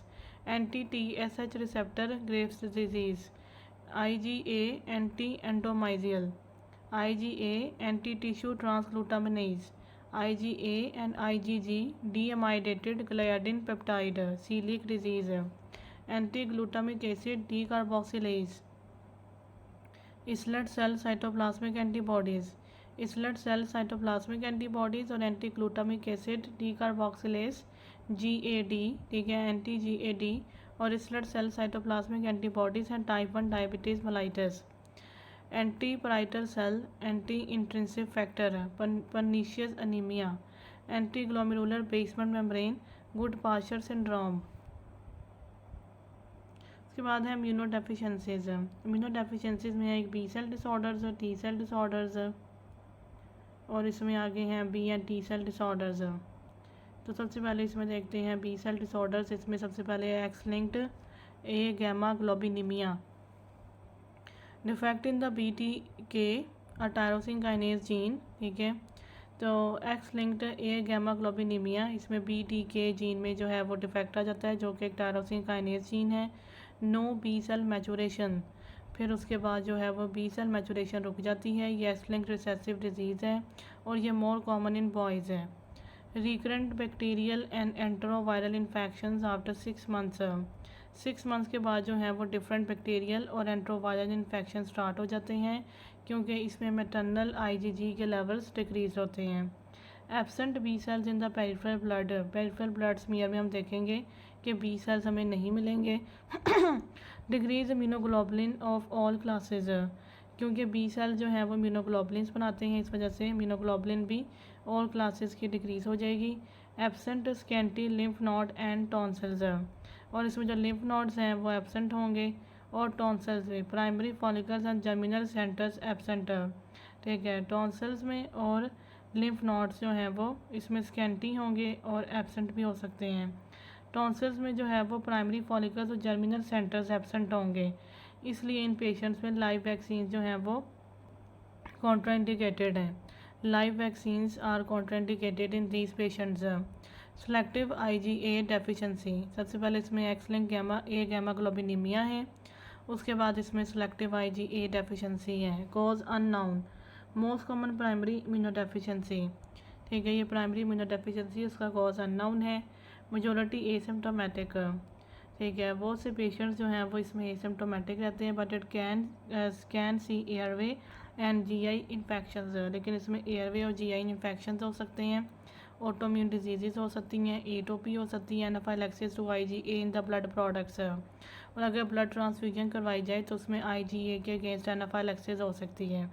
Decrease IgA with the normal IgG and IgM levels, अब इसमें सिर्फ और सिर्फ IgA के लेवल्स डिक्रीज़ होंगे, जबकि IgG IgM के लेवल्स इसमें नॉर्मल होंगे।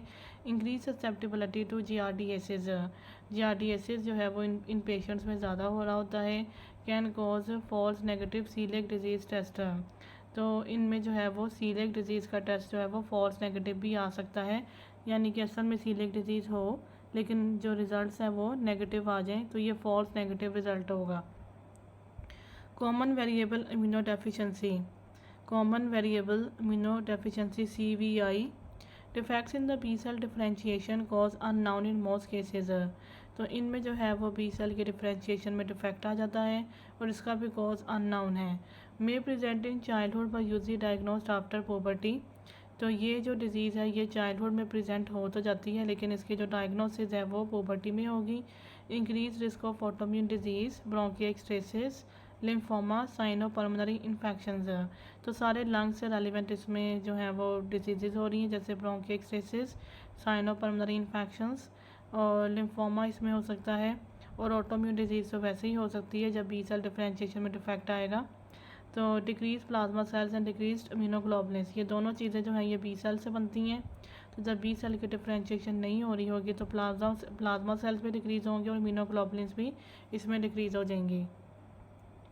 उसके बाद आते हैं टी सेल डिसऑर्डर्स, इसमें है थाइमिक प्लाजिया। थाइमस एक ऐसी जगह है जहाँ पे टी सेल्स ने मेच्योर होना होता है, तो थाइमिक प्लाजिया, तो इसमें है the 22q11 micro deletion, failure to develop third and the fourth pharyngeal pouches, absent thymus and the parathyroids. अगर 22q11 की माइक्रो डिलीजन हो जाए तो जो थर्ड और फोर्थ फ्रिंजल पाउचेज हैं वो सही से डेवलप नहीं हो सकेंगी, जिसकी वजह से थाइमस और पैराथायरॉइड्स ग्लैंड की एब्सेंस हो जाती है।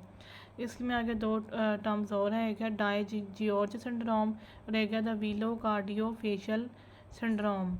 डायजियोर्ज सिंड्रोम जो है वो थाइमिक है, parathyroid cardiac defects, thymic parathyroid cardiac defects, ठीक है, तो इसमें जो है वो थाइमस के, पैराथायरॉइड के और कार्डिक डिफेक्ट्स इसमें आ जाएंगे, और velo cardiofacial syndrome palate facial and cardiac defects, ठीक है, इसमें जो है वो पैलेट और फेशियल और कार्डिक डिफेक्ट्स आएंगे।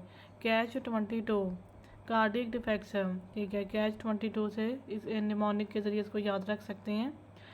इसमें है cardiac defects, conotruncal abnormalities, for example tetralogy of Fallot and the truncus arteriosus, abnormal facies, thymic hyperplasia, hypoplasia, thymus का जो है वो हाइपोप्लाजिया हो जाएगा, तो टी सेल डेफिशिएंसी हो जाएगी, रिकरेंट वायरल और फंगल इन्फेक्शन होने लगेंगे। क्लेफ्ट पैलेट भी इसमें होगा, hypocalcaemia secondary to the parathyroid aplasia. तो इसमें जो है वो सिर्फ थाइमिक हाइपोप्लाजिया नहीं होना बल्कि पैराथायरॉयड एप्लाजिया भी होना, इस वजह से इसमें हाइपोकैल्सीमिया भी होगा और रिकरेंट फंगल और वायरल इन्फेक्शन भी हो रहे होंगे। ठीक है, हाइपोकैल्सीमिया की वजह से टेटनी भी हो सकती है। Decrease in T cells, decrease in parathyroid, decrease in calcium, thymic shadow absent on the chest X-ray. ठीक है, चेस्ट एक्स में हम देखेंगे कि थाइमिक शेडो हमें नज़र नहीं आ रहा। उसके बाद है इंटरल्यूकिन 12 रिसेप्टर डेफिशिएंसी। ठीक है, interleukin 12 receptor deficiency, decrease TH1 response, TH1 का रिस्पॉन्स डिक्रीज हो जाएगा, ये ऑटोसोमल रिसेसिव कंडीशन है। Disseminated mycobacterial and the fungal infections, तो जो माइकोबैक्टीरियल और फंगल इन्फेक्शंस होंगे वो डिसएमिनेटेड हो जाएंगे। ठीक है, may present after administration of the BCG vaccine, तो इसमें जो ज़्यादा प्रॉब्लम है वो BCG वैक्सीन की एडमिनिस्ट्रेशन के बाद होगा। Decrease in interferon gamma decrease हो जाएगा। Most common cause of Mendelian susceptibility to mycobacterial diseases. ठीक है, तो इसमें जो है वो इंटरफेरोन गैमा डिक्रीज होगा और ये मेंडेलियन ससेप्टिबिलिटी है टू द माइकोबैक्टीरियल डिजीजेज। ठीक है, इंटरल्यूकिन 12 की रिसेप्टर की डेफिशिएंसी हो जाती है, TH1 रिस्पॉन्स इसमें डिक्रीज हो जाता है, ऑटोसोमल रिसेसिव कंडीशन है। माइकोबैक्टीरियल और फंगल इन्फेक्शन इसमें डिसएमिनेट हो जाते हैं और ये कंडीशन जो है ये BCG के वैक्सीन के बाद प्रेजेंट हो रही होती है। उसके बाद हमने देखा कि इसमें इंटरफेरोन गैमा डिक्रीज हो जाता है। Most common cause of Mendelian susceptibility to mycobacterial diseases, mycobacterial diseases वो हैं जो माइकोबैक्टीरिया करवा रहे होंगे, तो उनकी वजह से उनकी डिजीज़ से जो है वो ससेप्टिबिलिटी इन पेशेंट्स में ज़्यादा हो जाती है। Autosomal dominant hyper IgE syndrome, job syndrome, ये एक ऑटोसोमल डोमिनेंट कंडीशन है। इसमें हाइपर IgE, ठीक है, यानी कि IgE के लेवल्स इसमें ज़्यादा हो जाते हैं, इसको जॉब सिंड्रोम भी कहते हैं। Deficiency of the TH17 cells due to the STAT3 mutations, तो इसमें जो है वो TH17 सेल्स की डेफिशिएंसी हो जाती है क्योंकि STAT3 मुटेशंस आ जाती हैं। Impaired recruitment of the neutrophils to site of infection, जिसकी वजह से जो है वो न्यूट्रोफिल्स की जो रिक्रूटमेंट है to the sites of infection ठीक से नहीं हो रही होती। ठीक है, इसमें जो है वो डेफिशिएंसी ऑफ TH17 सेल्स हैं STAT3 की मुटेशन की वजह से। Impaired recruitment of the neutrophils to site of infection, तो इसको हम याद रख सकते हैं ABCDEF। तो सबसे पहले इसमें कोड है, ठीक है, नॉन इन्फ्लेम्ड स्टेफिलोकोकल एब्सेसिस इसमें होंगी, retained baby teeth, coarse faces होंगी, डर्माटोलॉजिक प्रॉब्लम जैसे एक्जिमा, IgE के levels increase, bone fractures from minor trauma. ठीक है, इसमें IgE के लेवल ज़्यादा हो जाते हैं, इसको जॉब सिंड्रोम भी कहते हैं।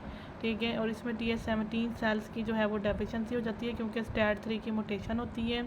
STAT3 की मुटेशन की वजह से जो है वो न्यूट्रोफिल्स की invitation to the site of infection नहीं हो रही होती, इस वजह से इसमें बहुत दफ़ा जो है वो कोल्ड हो रहा होता है। Staphylococcal abscesses, retained baby teeth, coarse facies, dermatologic problems, increase in IgE and the bone fractures from minor trauma. तो इसमें है IgE योसिनोफिल्स, IgE और योसिनोफिल्स के लेवल इसमें इंक्रीज हो जाते हैं। Learn the ABCDEF to get a job. ठीक है, तो इसमें हमें याद रहेगा कि ये जो जॉब सिंड्रोम है इसमें ABCDEF है। उसके बाद आता है chronic mucocutaneous candidiasis. Chronic mucocutaneous candidiasis, इसमें है T cell dysfunction, impaired cell mediated immunity against a candida species, classic form caused by the defects in autoimmune regulator। ठीक है, तो इसमें जो है वो कैंडिडियासिस जो है वो बार बार हो रही होगी क्योंकि इसमें जो है वो cell mediated immunity against Candida species जो है वो इम्पेयर्ड होती है, T सेल का इसमें डिस्फंक्शन होता है और इसकी जो क्लासिक फॉर्म है वो तब होगी जब ऑटोइम्यून रेगुलेटर में डिफेक्ट आ जाएगा। Persistent non invasive Candida albicans infection of skin and the mucous membrane, तो इसमें जो है वो परसिस्टेंट यानी कि लगातार रहने वाला जो है वो ज़्यादा देर तक रहने वाला इसमें जो है वो इन्फेक्शन होगा कैंडिडा एल्बिगेंस का स्किन पे और म्यूकस मेम्ब्रेन्स पे। Absent in vitro T cell proliferation in response to Candida antigens, तो इसमें जो है वो टी सेल की जो प्रोलिफ्रेशन है वो इसमें एब्सेंट हो जाएगी in response to the Candida antigens, यानी जब कैंडिडा एंटीजेंस बॉडी के अंदर जाएंगे तो उसके रिस्पॉन्स में जो टी सेल प्रोलिफ्रेशन होनी थी वो नहीं होगी। Absent cutaneous reactions to Candida antigens, और जो कुटेनियस रिएक्शंस हो रहे होते हैं कैंडिडा एंटीजेंस के रिस्पॉन्स में वो भी इसमें नहीं हो रहे होंगे, यानी कैंडिडा एंटीजेंस को बॉडी बिल्कुल भी फॉरेन मटेरियल की तरह डिटेक्ट नहीं करेगी। इसी वजह से जो है वो उसको कोई रिएक्शन जो है वो नहीं हो रहा होगा और टी सेल प्रोलिफ्रेशन भी इसमें नहीं हो रही होगी। इसी वजह से इसमें कैंडिडा एल्बिगेंस के इन्फेक्शन जो है वो परसिस्टेंटली रहेंगे। उसके बाद हम देखते हैं B and the T cell disorders. तो इसमें है the severe combined immuno deficiency several types including defective interleukin 2 R gamma chain. ठीक है, इसमें सेवरल टाइप्स में जो है वो इंटरल्यूकिन 2 रिसेप्टर गैमा चेन में जो है वो डिफेक्ट आ जाता है मोस्ट कॉमन। ठीक है, इसकी सेवरल टाइप्स होती हैं, लेकिन जो इसकी मोस्ट कॉमन टाइप है उसमें ये होता है कि इंटरल्यूकिन 2 का रिसेप्टर जो है गैमा चेन जो है उसकी उसमें जो है वो डिफेक्ट आ जाता है। ये मोस्ट कॉमन है और ये एक्स-लिंक्ड रिसेसिव कंडीशन है। एडेनोसिन डीएमाइनेज डेफिशिएंसी भी इसमें हो जाती है, ये ऑटोसोमल रिसेसिव है। ठीक है, इसकी मोस्ट कॉमन फॉर्म में जो है वो इंटरल्यूकिन 2 रिसेप्टर गैमा चेन में डिफेक्ट आ जाता है और ये एक एक्स-लिंक्ड रिसेसिव कंडीशन है। जबकि अगर एडेनोसिन डीएमाइनेज डेफिशिएंसी हो जाए, ठीक है, ये एक एंजाइम है एडेनोसिन डीएमाइनेज, अगर इसकी डेफिशिएंसी हो जाए तो ये ऑटोसोमल रिसेसिव फॉर्म में हो रहा होता है। रैग मोटेशंस, ठीक है, एक इसमें RAG की मोटेशंस हो जाती हैं जिसकी वजह से रीकॉम्बिनेशन डिफेक्ट हो जाता है VDJ recombination defect. Presentation failure to thrive, chronic diarrhoea, thrush, recurrent viral bacterial fungal and protozoal infections. Decreased T cell receptor excision circles. तो इसमें जो T cell receptor excision circles हैं वो हम देखेंगे कि डिक्रीज हो गई, इनको हम ट्रैक्स कहते हैं। Tracks part of the newborn screening for SCID। ठीक है, ये न्यूबॉर्न स्क्रीनिंग में भी हम इसको डिटेक्ट करते हैं। Absence of the thymic shadow, thymic shadow इसमें भी एब्सेंट होगा, जैसे थाइमिक हाइपोप्लाजिया में एब्सेंट होता है। जर्मिनल सेंटर्स भी इसमें एब्सेंट होंगे। लिम्फ नोड बायोप्सी जब हम करेंगे तो लिम्फ नोड के अंदर जो जर्मिनल सेंटर्स होते हैं वो हमें एब्सेंट मिलेंगे और टी सेल्स, तो टी सेल्स भी हमें एब्सेंट मिलेंगे जब हम फ्लो साइटोमेट्री करेंगे। यानी कि 3 चीज़ें हम इसमें एब्सेंट मिलेंगी। एक हमें थाइमिक शैडो एब्सेंट मिलेगा जब हम चेस्ट एक्सरे करेंगे। ठीक है, एक हम देखेंगे कि जर्मिनल सेंटर्स इसमें एब्सेंट है जब हम लिम्फ नोड बायोप्सी करेंगे। एक हम देखेंगे कि टी सेल्स एब्सेंट है जब हम फ्लो साइटोमेट्री करेंगे। उसके बाद हम देखते हैं ataxia telangiectasia, defects in the ATM gene. तो ATM जीन जो है उसमें डिफेक्ट्स आ जाएंगे। Failure to detect DNA damage, जिसकी वजह से हमारी बॉडी जो है वो DNA डैमेज को डिटेक्ट नहीं कर सकेगी। Failure to halt progression of cell cycle, जिसकी वजह से जो सेल साइकिल है उसकी प्रोग्रेशन जो है वो हॉल्ट नहीं होगी। म्यूटेशंस एक्यूमुलेट और म्यूटेशंस एक्यूमुलेट होती चली जाएंगी। ये एक ऑटोसोमल रिसेसिव कंडीशन है। ट्रायड सेलिबुलर डिफेक्ट्स, इसमें एक सेलिबुलर डिफेक्ट्स होंगे अटाक्सिया। ठीक है, जिसके सेलिबुलर डिफेक्ट्स होंगे, स्पाइडर एंजियोमास बन जाएंगे। ठीक है, स्किन के ऊपर टलांजी इक्टासिया। ठीक है, ये ए वाली डायग्राम इन्होंने जो हमें शो किए हुए हैं, ये स्पाइडर एंजियोमास शो किए हुए हैं। ठीक है, ये इस किस्म के नज़र आएंगे और IgA डेफिशिएंसी भी इसमें हो जाएगी। Increase sensitivity to radiations, radiation की सेंसिटिविटी इन पेशेंट्स में इंक्रीज़ हो जाती है। लिमिट एक्सरे एक्सपोजर, इस वजह से एक्सरे एक्सपोजर हमें लिमिट करना चाहिए। इसमें इंक्रीज़ हो जाएगा अल्फ़ा पीटोप्रोटीन इंक्रीज़ होगा। IgA, IgE, IgG तीनों के लेवल्स इसमें डिक्रीज़ हो जाएंगे। लिम्फोपीनिया और सेलिबुलर एट्रोफी, ठीक है, सेलिबुलर एट्रोफी इसमें हो रही होगी। लिम्फोपीनिया, लिम्फोसाइट्स के लेवल भी कम हो जाएंगे। Increase risk of lymphoma and leukaemia, lymphoma और लुकेमिया के रिस्क इनमें इंक्रीज़ हो जाएगी। हाइपर IgM सिंड्रोम, ठीक है, इसका मतलब है कि इसमें IgM के लेवल्स ज़्यादा हो जाएंगे। ठीक है, जो इसके नाम से पता चल रहा है। अब इसको देखते हैं। ये most commonly due to the defective CD40 ligand on the TH cells. TH cells के ऊपर जो है वो एक CD40 लिगेंड होता है, जब वो डिफेक्टिव हो जाए तब ये हो रही होती है, जिसकी वजह से क्लास स्विचिंग डिफेक्ट आ जाएगा। ये एक्स-लिंक्ड रिसेसिव कंडीशन है। ठीक है, यहाँ पे जो ज़्यादातर हम पढ़ रहे हैं वो एक्स-लिंक्ड रिसेसिव कंडीशंस ही हैं। ठीक है। जो ऑटोसोमल रिसेसिव है वो अटाक्सिया टेलंजियोक्टासिया हमने देखा कि ऑटोसोमल रिसेसिव है। और ये जो स्किड है यानी सीवर कंबाइंड इम्यूनोडेफिशिएंसी है, इसकी एक फॉर्म है जो एंजाइम डेफिशिएंसी वाली फॉर्म है, वो ऑटोसोमल रिसेसिव है। ठीक है। अब यहाँ पे हमने देखा कि ये जो हाइपर आईजीएम है ये एक्स लिंक्ड रिसेसिव है। इसमें टीएच सेल्स के ऊपर जो है वो एक CD40 लिगेंड होता है जो कि डिफेक्टिव हो जाएगा और फिर क्लास स्विचिंग नहीं हो सकेगी। सीवर बायोजेनिक इन्फेक्शन हो रहे होंगे अर्ली इन लाइफ। ठीक है, अर्ली लाइफ में ही बायोजेनिक इन्फेक्शन होने लगेंगे। ऑपर्चुनिस्टिक इन्फेक्शन विद न्यूमोसिस्टिक, ठीक है, जो ऑपर्चुनिस्टिक इन्फेक्शन होते हैं वो बहुत ही रेयर इन्फेक्शन होते हैं, तो वो भी इन पेशेंट्स में अब होने लगेंगे। ठीक है, और वो ज़्यादातर जो करवा रहे होंगे उसमें है नीमोसिस्टिस और क्रिप्टोस्पोरिडियम और साइटोमेगालोवायरस। ठीक है, ये रेयर ऑर्गेनिजम्स जो हैं वो अब अपने इन्फेक्शंस करवा पा रहे हैं। नॉर्मल और इंक्रीज आईजीएम जो है वो नॉर्मल होगी या इंक्रीज हो जाएगी। ठीक है, आईजीजी लेकिन इसमें बहुत ही ज़्यादा डिक्रीज़ करेगी, आईजीए भी और आईजीई भी, यानी आईजीएम जो है वो नॉर्मल या इंक्रीज़ करेगी, बाकी सारी डिक्रीज़ करेंगी। Failure to make germinal centres और लिम्फ नोड्स के अंदर जर्मिनल सेंटर्स भी नहीं होंगे। उसके बाद आप देखते हैं विस्कॉट एल्डरिच सिंड्रोम। ठीक है, Wiskott Aldrich syndrome, mutation in the WAS gene. ठीक है, leukocytes and platelets unable to recognise actin cytoskeleton. ठीक है, इसमें जो है वो WAS जीन में म्यूटेशन आ जाती है जिसकी वजह से ल्यूकोसाइट्स और प्लेटलेट्स जो हैं वो एक्टिन के साइटोस्केलेटन को रिकॉग्नाइज नहीं कर सकेंगे। डिफेक्टिव एंटीजन प्रेजेंटेशन, ये एक्स लिंक्ड रिसेसिव। ठीक है, ये भी एक्स लिंक्ड रिसेसिव कंडीशन है। तो इसमें WAS जीन में डिफेक्ट आ गया, म्यूटेशन आ गई, जिसकी वजह से ल्यूकोसाइट्स और प्लेटलेट्स जो हैं वो एक्टिन साइटोस्केलेटन को रिकॉग्नाइज नहीं कर सकेंगे, जिसकी वजह से एंटीजन प्रेजेंटेशन ठीक से नहीं हो रही। इसका जो निमोनिक है वो है वाटर। ठीक है, विस्कॉट एल्डरिच, थ्रोम्बोसाइटोपिनिया, एक्जिमा और रिकरेंट बायोजेनिक इन्फेक्शंस। ठीक है, तो इसमें जो WA है वो तो विस्कोट एल्टरिच के लिए है, TER बस हमने याद रख लेना है, वो थ्रोम्बोसाइटोपिनिया, एक्जिमा और रिकरेंट बायोजेनिक इन्फेक्शंस।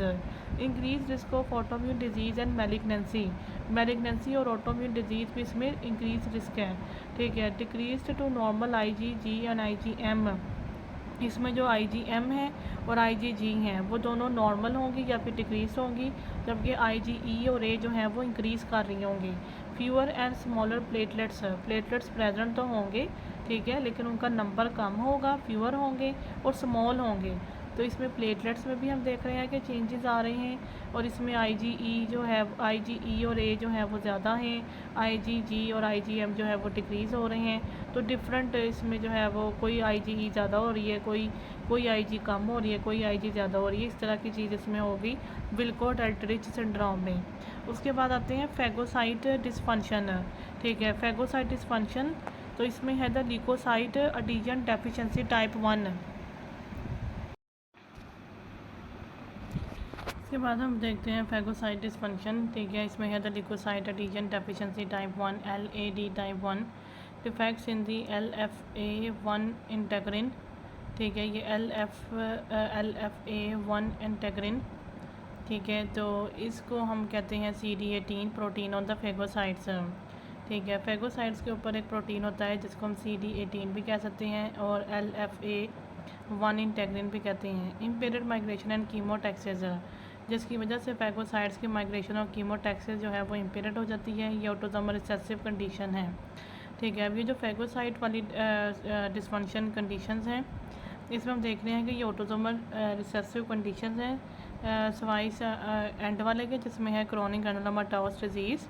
ठीक है, ये एक एक्स लिंक्ड कंडीशन है, लेकिन जो ये ल्यूकोसाइट एडिशन डेफिशिएंसी है और एक ये चैडियक हिगाशी सिंड्रोम है, तो ये दोनों कंडीशंस जो हैं ये ऑटोसोमल रिसेसिव हैं। ठीक है, तो हमने देखा कि इसमें जो है वो फैगोसाइट्स के अंदर एक इंटेग्रिन प्रोटीन था, उसकी जो है वो डिफेक्ट हो गया, जिसकी वजह से माइग्रेशन और कीमोटैक्सिस जो है वो अफेक्ट हो गई। Late separation that is greater than 30 days of the umbilical cord. ठीक है, तो इसमें जो अम्बिलिकल कॉर्ड की सेपरेशन नहीं हो रही होती, लेट होती है, more than 30 days. Absent absent पस भी इसमें नहीं बनती। डिसफंक्शनल न्यूट्रोफिल, तो न्यूट्रोफिल जो है वो डिसफंक्शनल हो जाते हैं। Recurrent skin and the mucosal bacterial infection, और स्किन के और म्यूकोजल बैक्टीरियल इन्फेक्शन जो हैं वो बार बार इसमें हो रहे होते हैं। LAD से हम इसको याद रख सकते हैं, एक तो लेट सेपरेशन है, एब्सेंट पस है, और D से डिसफंक्शनल न्यूट्रोफिल्स हैं। ठीक है, जब न्यूट्रोफिल्स डिसफंक्शनल होंगे तो बैक्टीरियल इन्फेक्शन जो हैं वो स्किन और म्यूकोजल बार बार होने लगेंगे, रिकरेंट हो जाएंगे। Increase neutrophils in blood, neutrophil जो हैं वो ब्लड में इंक्रीज़ हो जाएंगे। Absent of neutrophils at infection site, ठीक है, ब्लड में वैसे न्यूट्रोफिल्स का लेवल ज़्यादा होगा, लेकिन इन्फेक्शन साइट में न्यूट्रोफिल्स का लेवल कम होगा। इम्पेयर्ड वाउंड हीलिंग, जिसकी वजह से वाउंड हीलिंग भी सही से नहीं हो रही होगी। उसके बाद हम देखते हैं चीडियक हिगाशी सिंड्रोम, ठीक है, defect in the lysosomal trafficking regulator gene. ठीक है, तो लाइसोसोमल ट्रैफिकिंग रेगुलेटर जीन जो है उसमें इसमें डिफेक्ट आ गया, इसको हम कहते हैं LYST। ठीक है, माइक्रोट्यूब्यूल डिसफंक्शन इन फैगोसोम लाइसोसोम फ्यूजन। ठीक है, तो एक इसमें माइक्रोट्यूब्यूल डिसफंक्शन आ जाता है जिसकी वजह से फैगोसोम और लाइसोसोम की फ्यूजन नहीं हो रही होती। ये ऑटोसोमल रिसेसिव कंडीशन है। ठीक है, तो इसमें दो डिफेक्ट्स आ रहे हैं, एक इसमें लाइसोसोमल ट्रैफिकिंग रेगुलेटर जीन में डिफेक्ट आ रहा है, और दूसरा इसमें माइक्रोट्यूब्यूल जो है उसका डिसफंक्शन हो जाता है। ठीक है, जिसकी वजह से फैगोसोम लाइसोसोम की फ्यूजन नहीं हो रही होती। ये ऑटोसोमल रिसेसिव कंडीशन है। तो इसके हम याद रख सकते हैं प्लेन वाले निमोनिक से प्रोग्रेसिव न्यूरो डिजनरेशन। ठीक है, तो इसमें जो न्यूरॉन्स हैं उनकी डिजनरेशन हो रही होती है। लिम्फोहिस्टियोसाइटोसिस इसमें होगी, और एल्बिनिज़म, ठीक है, albinism partial recurrent pyogenic infections, ठीक है, और पेरिफेरल न्यूरोपैथी। ठीक है, पेरिफेरल न्यूरोपैथी है और इन्फेक्शंस हैं इसमें। A से एल्बिनिज़म है, L से लिम्फोहिस्टियोसाइटोसिस है, और P से प्रोग्रेसिव न्यूरो डिजनरेशन है। इसमें जॉइंट ग्रैन्यूल्स बनेंगे, जो कि ये B वाली डायग्राम इन्होंने दिखाए हुए हैं। ठीक है, इन ग्रैनुलोसाइट्स एंड प्लेटलेट्स। ठीक है, प्लेटलेट्स और ग्रैनुलोसाइट्स के अंदर जो है वो कुछ इसमें जॉइंट ग्रैन्यूल्स बन जाएंगे। पैनसाइटोपिनिया भी इसमें होगा, और माइल्ड कोगुलेशन डिफेक्ट्स भी इसमें देखे गए हैं। ठीक है, पैनसाइटोपिनिया है, माइल्ड कोगुलेशन डिफेक्ट्स हैं, और ग्रैनुलोसाइट्स और प्लेटलेट्स के अंदर जो है वो जॉइंट ग्रैन्यूल्स बन जाएंगे। उसके बाद हम देखते हैं क्रॉनिक ग्रैनुलोमाटोस डिजीज़। ठीक है, इसमें डिफेक्ट आता है NADPH ऑक्सीडेज में। ठीक है, defect of the NADPH oxidase, तो decrease in reactive oxygen species. ठीक है, for example super oxide and decrease in respiratory burst in neutrophils.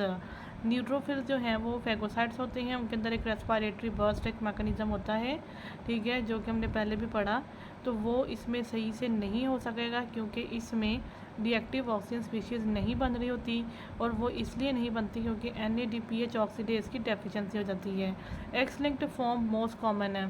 ठीक है, जो इसकी एक्स लिंक्ड फॉर्म है वो मोस्ट कॉमन है। Increase susceptibility to catalase positive organisms है, तो जो कैटलाइज पॉजिटिव ऑर्गेनिजम्स हैं उनसे इन्फेक्शन होने के चांसेस इंक्रीज़ हो जाते हैं। रिकरेंट इन्फेक्शन एंड ग्रैनुलोमास, ठीक है, बार बार इन्फेक्शन होंगे, ग्रैनुलोमास बनेंगे। एबनॉर्मल डाईहाइड्रो, ठीक है, रोडामीन। ठीक है, जो डाईहाइड्रो रोडामीन टेस्ट है वो फ्लो साइटोमेट्री भी इसको कहते हैं, वो इसमें एबनॉर्मल होगा, यानी कि decrease in green fluorescence decrease हो जाएगी। Nitro blue tetrazolium dye detection test. ठीक है, तो nitro blue tetrazolium dye detection test that is obsolete fails to turn blue. ठीक है, तो इसमें जो है वो एबनॉर्मल डाईहाइड्रो रोडामीन है। ठीक है, वो एबनॉर्मल है। इसमें फ्लो साइटोमेट्री टेस्ट है, डिक्रीजिंग ग्रीन फ्लोरेसेंस। ठीक है, और इसमें जो है वो फ्लो साइटोमेट्री में हमें डाईहाइड्रो रोडामीन जो है वो एबनॉर्मल मिलेगा, और ग्रीन फ्लोरेसेंस इसमें डिक्रीज़ हो जाएगी। और जो नाइट्रो ब्लू टेट्राजोनियम डाई है, डाई रिडक्शन टेस्ट है, ठीक है, वो ऑब्सोलीट है, फेल्स टू टर्न ब्लू। ठीक है, तो वो इसमें ब्लू नहीं होगा। जो नाइट्रो ब्लू टेट्राजोनियम डाई है वो इसमें ब्लू नहीं हो सकेगा। ठीक है, इन्फेक्शन इन इम्यूनो डेफिशिएंसी, तो अगर इम्यूनो डेफिशिएंसी हो जाए तो उसमें कौन से इन्फेक्शन हो सकते हैं। ठीक है, इसमें बैक्टीरियल, वायरसेस और फंजाई और पैरासाइट्स हैं। तो अगर हम देखें बैक्टीरियल इन्फेक्शंस, अगर T सेल्स डिक्रीज़ हो जाए तो सेप्सिस हो जाती है। ठीक है, बैक्टीरिया जो है वो हमें सेप्सिस करवाएगा अगर हमारे T सेल्स डिक्रीज़ हो गए हैं। लेकिन अगर हमारे B सेल्स डिक्रीज़ हो गए हैं तो अनकैप्सुलेटेड बैक्टीरिया जो हैं वो हमें जो है वो इन्फेक्ट कर सकते हैं। इसमें आते हैं Pseudomonas aeruginosa, Streptococcus pneumoniae, Haemophilus influenzae type B, Neisseria meningitidis, Escherichia coli, Salmonella, Klebsiella pneumoniae और ग्रुप बी स्ट्रेप्टोकोकस। अगर हमारे ग्रेनुलोसाइट्स डिक्रीज़ हो जाएं तो हमें जो हमें इन्फेक्ट कर सकते हैं वो बैक्टीरिया हैं स्टेफिलोकोकस, बुरखोर्डेरिया, कैपेसिया, स्यूडोमोनास एरोगिनोसा, नोकार्डिया और सरेशिया। ठीक है, तो ये जो इसमें दो नाम हैं वो बहुत ही अजीब से हैं। एक है इसमें बुरखोर्डेरिया, ठीक है, और एक इसमें सरेशिया, ये हमने पहले नहीं पढ़े। बाकी स्टेफिलोकोकस और नोकार्डिया इसमें जो है वो कॉमन नेम्स हैं। अगर हमारे कॉम्प्लीमेंट लेवल्स कम हो जाएं तो unencapsulated species with early complement deficiencies, ठीक है, अगर हमें अर्ली कॉम्प्लीमेंट डेफिशिएंसीज हुई हैं तो अनकैप्सुलेटेड स्पीशीज़ जिनको हमने अभी पढ़ा, ये स्यूडोमोनास और स्यूडोमोनास एरोगिनोसा, ये बी सेल्स यहाँ पे डिक्रीज़ हो रहे हैं, यहाँ पे लिखी हुई हैं, वो हमें इन्फेक्ट करेंगी।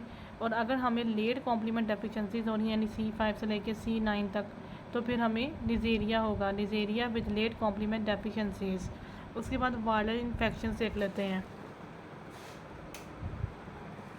तो वायरल इन्फेक्शंस जो हैं वो तब ज़्यादा इन्फेक्ट करते हैं कि हमारे टी सेल्स जो हैं वो डिक्रीज़ हो जाएं। तो इसमें यह जो है वो साइटोमेगालो वायरस है, एप्स्टीन-बार वायरस है, ये एक JC वायरस है, ठीक है, फिर वेरिसेला जोस्टर वायरस है, chronic infection with the respiratory and the GI viruses.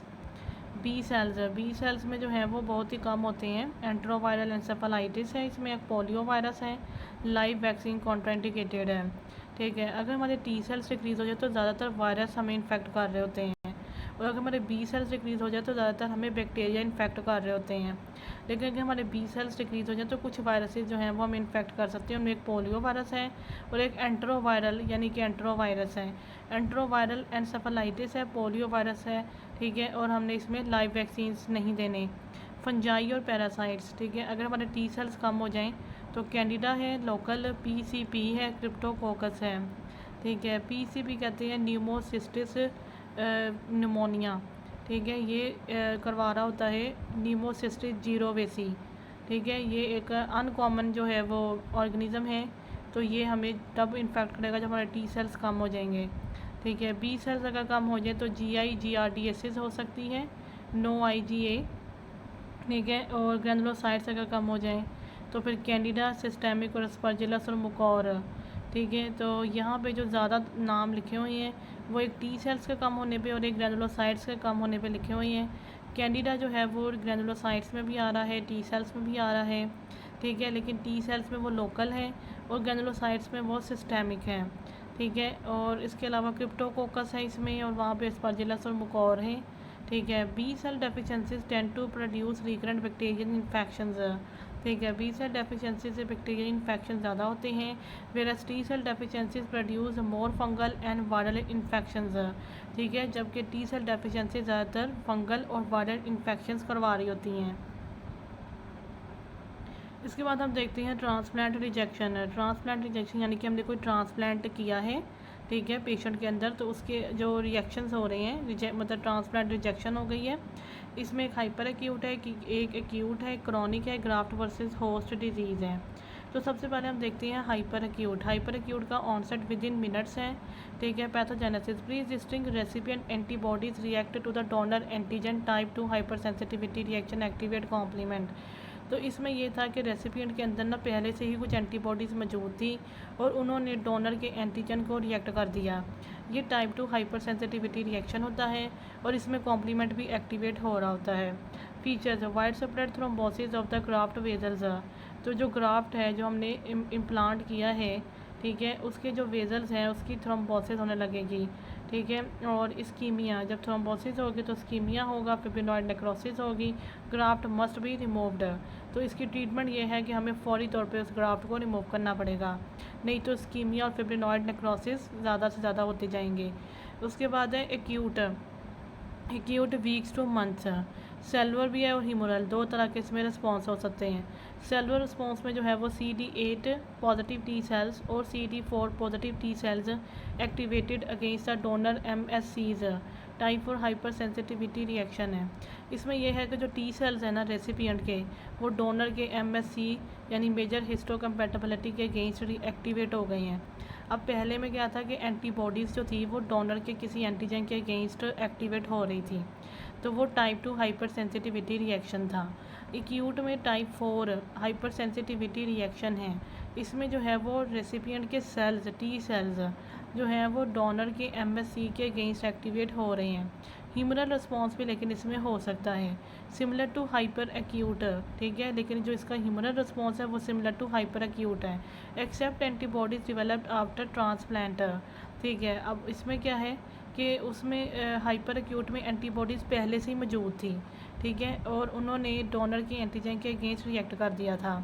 लेकिन यहाँ पे ये है कि जब हमने ट्रांसप्लांट कर देना है तो उसके बाद एंटीबॉडीज़ ने डेवलप होना है, similar to hyper acute except antibodies developed after transplant, ठीक है। सिर्फ इतना फ़र्क होगा कि एंटीबॉडीज़ ट्रांसप्लांट के बाद डेवलप होंगी, ठीक है। Associated with the CD4 deposition, इसमें C4D की जो है वो डिपोजिशन इसमें हो रही होगी, ठीक है। इसके एग्जांपल्स हैं vasculitis of the graft vessels with dense interstitial lymphocytic infiltrate, तो इसमें जो ग्राफ्ट वेजल्स हैं उनकी वेस्कुलाइटिस हो जाएगी यानी उनका इन्फेक्शन हो जाएगा, और उसमें हमें डेंस इंटरस्टिशियल लिम्फोसिटिक इन्फिल्ट्रेट मिल रहे होंगे।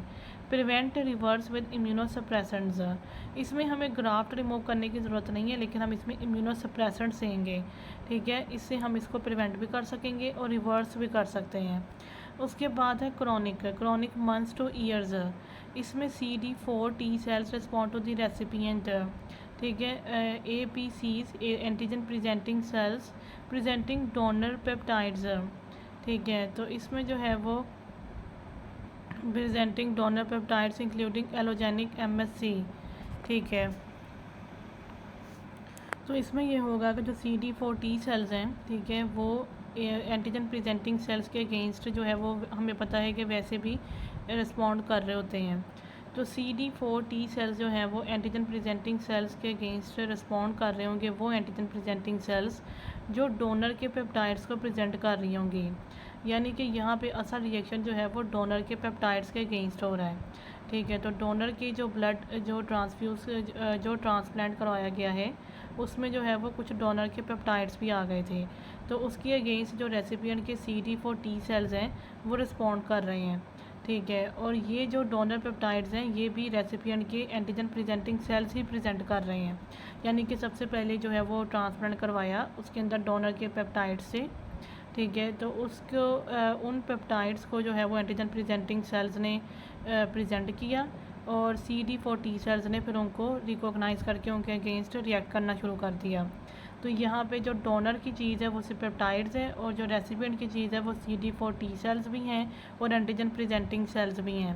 अब इसमें जो डोनर के पेप्टाइड्स हैं उसमें एलोजेनिक मेजर हिस्टोकम्पैटिबिलिटी कॉम्प्लेक्स भी हो सकता है, MSC भी हो सकता है, both cellular and humoral components, ठीक है। इसमें टाइप 2 और टाइप 4 हाइपर सेंसिटिविटी रिएक्शन दोनों हो सकते हैं। Recipient T cells react and secrete cytokines, अब यहाँ पे क्या है कि टी सेल्स ने जो है वो रिएक्ट किया और साइटोकाइंस को रिलीज़ कर दिया।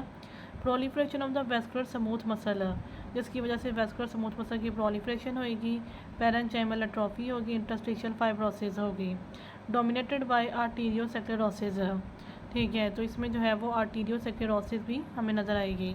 ऑर्गन स्पेसिफिक एग्जांपल्स, इसकी ऑर्गन स्पेसिफिक एग्जांपल्स होती हैं जैसे क्रोनिक एलोग्राफ्ट नेफ्रोपैथी, ठीक है, यानी किडनी से रेलिवेंट, ब्रोंकियोलाइटिस ऑब्लिटरेंट्स, ठीक है, ये ब्रोंकियोल से रेलिवेंट है, एक्सलरेटेड आर्थरोस्क्लेरोसिस, ठीक है, हार्ट से रेलिवेंट, और वैनिशिंग बाइल डक्ट सिंड्रोम, ठीक है, बाइल डक्ट से रेलिवेंट है। तो इसमें जो है वो डिफरेंट ऑर्गन स्पेसिफिक एग्जांपल्स भी हैं और इसमें आर्टीरियोस्क्लेरोसिस भी हो रही होगी और इसमें स्मूथ मसल की प्रोलिफ्रेशन है, पैरेन्काइमल एट्रोफी और इंटरस्टिशियल फाइब्रोसिस है। उसके बाद हम देखते हैं ग्राफ्ट वर्सेस होस्ट डिजीज़, ठीक है, इसकी जो ड्यूरेशन है वो वेरिएबल है। Grafted immuno competent T cells proliferate in the immuno compromised host, ठीक है, तो जो ग्राफ्ट है उसके अंदर कुछ इम्यूनो कॉम्पिटेंट टी सेल्स हैं, उन्होंने अमीनो कॉम्प्रोमाइज्ड होस्ट के अंदर प्रोलिफरेट किया and reject host cells with foreign proteins, और उन्होंने होस्ट के सेल्स को रिजेक्ट कर दिया विद फॉरेन प्रोटीन्स, यानी कि जो हमने ब्लड जो डोनर का ब्लड है, जो डोनर का जो ट्रांसप्लांट है, जो डोनर का ग्राफ्ट है, ठीक है, इसमें जो वर्ड यूज़ होना है वो ग्राफ्ट है, ब्लड नहीं।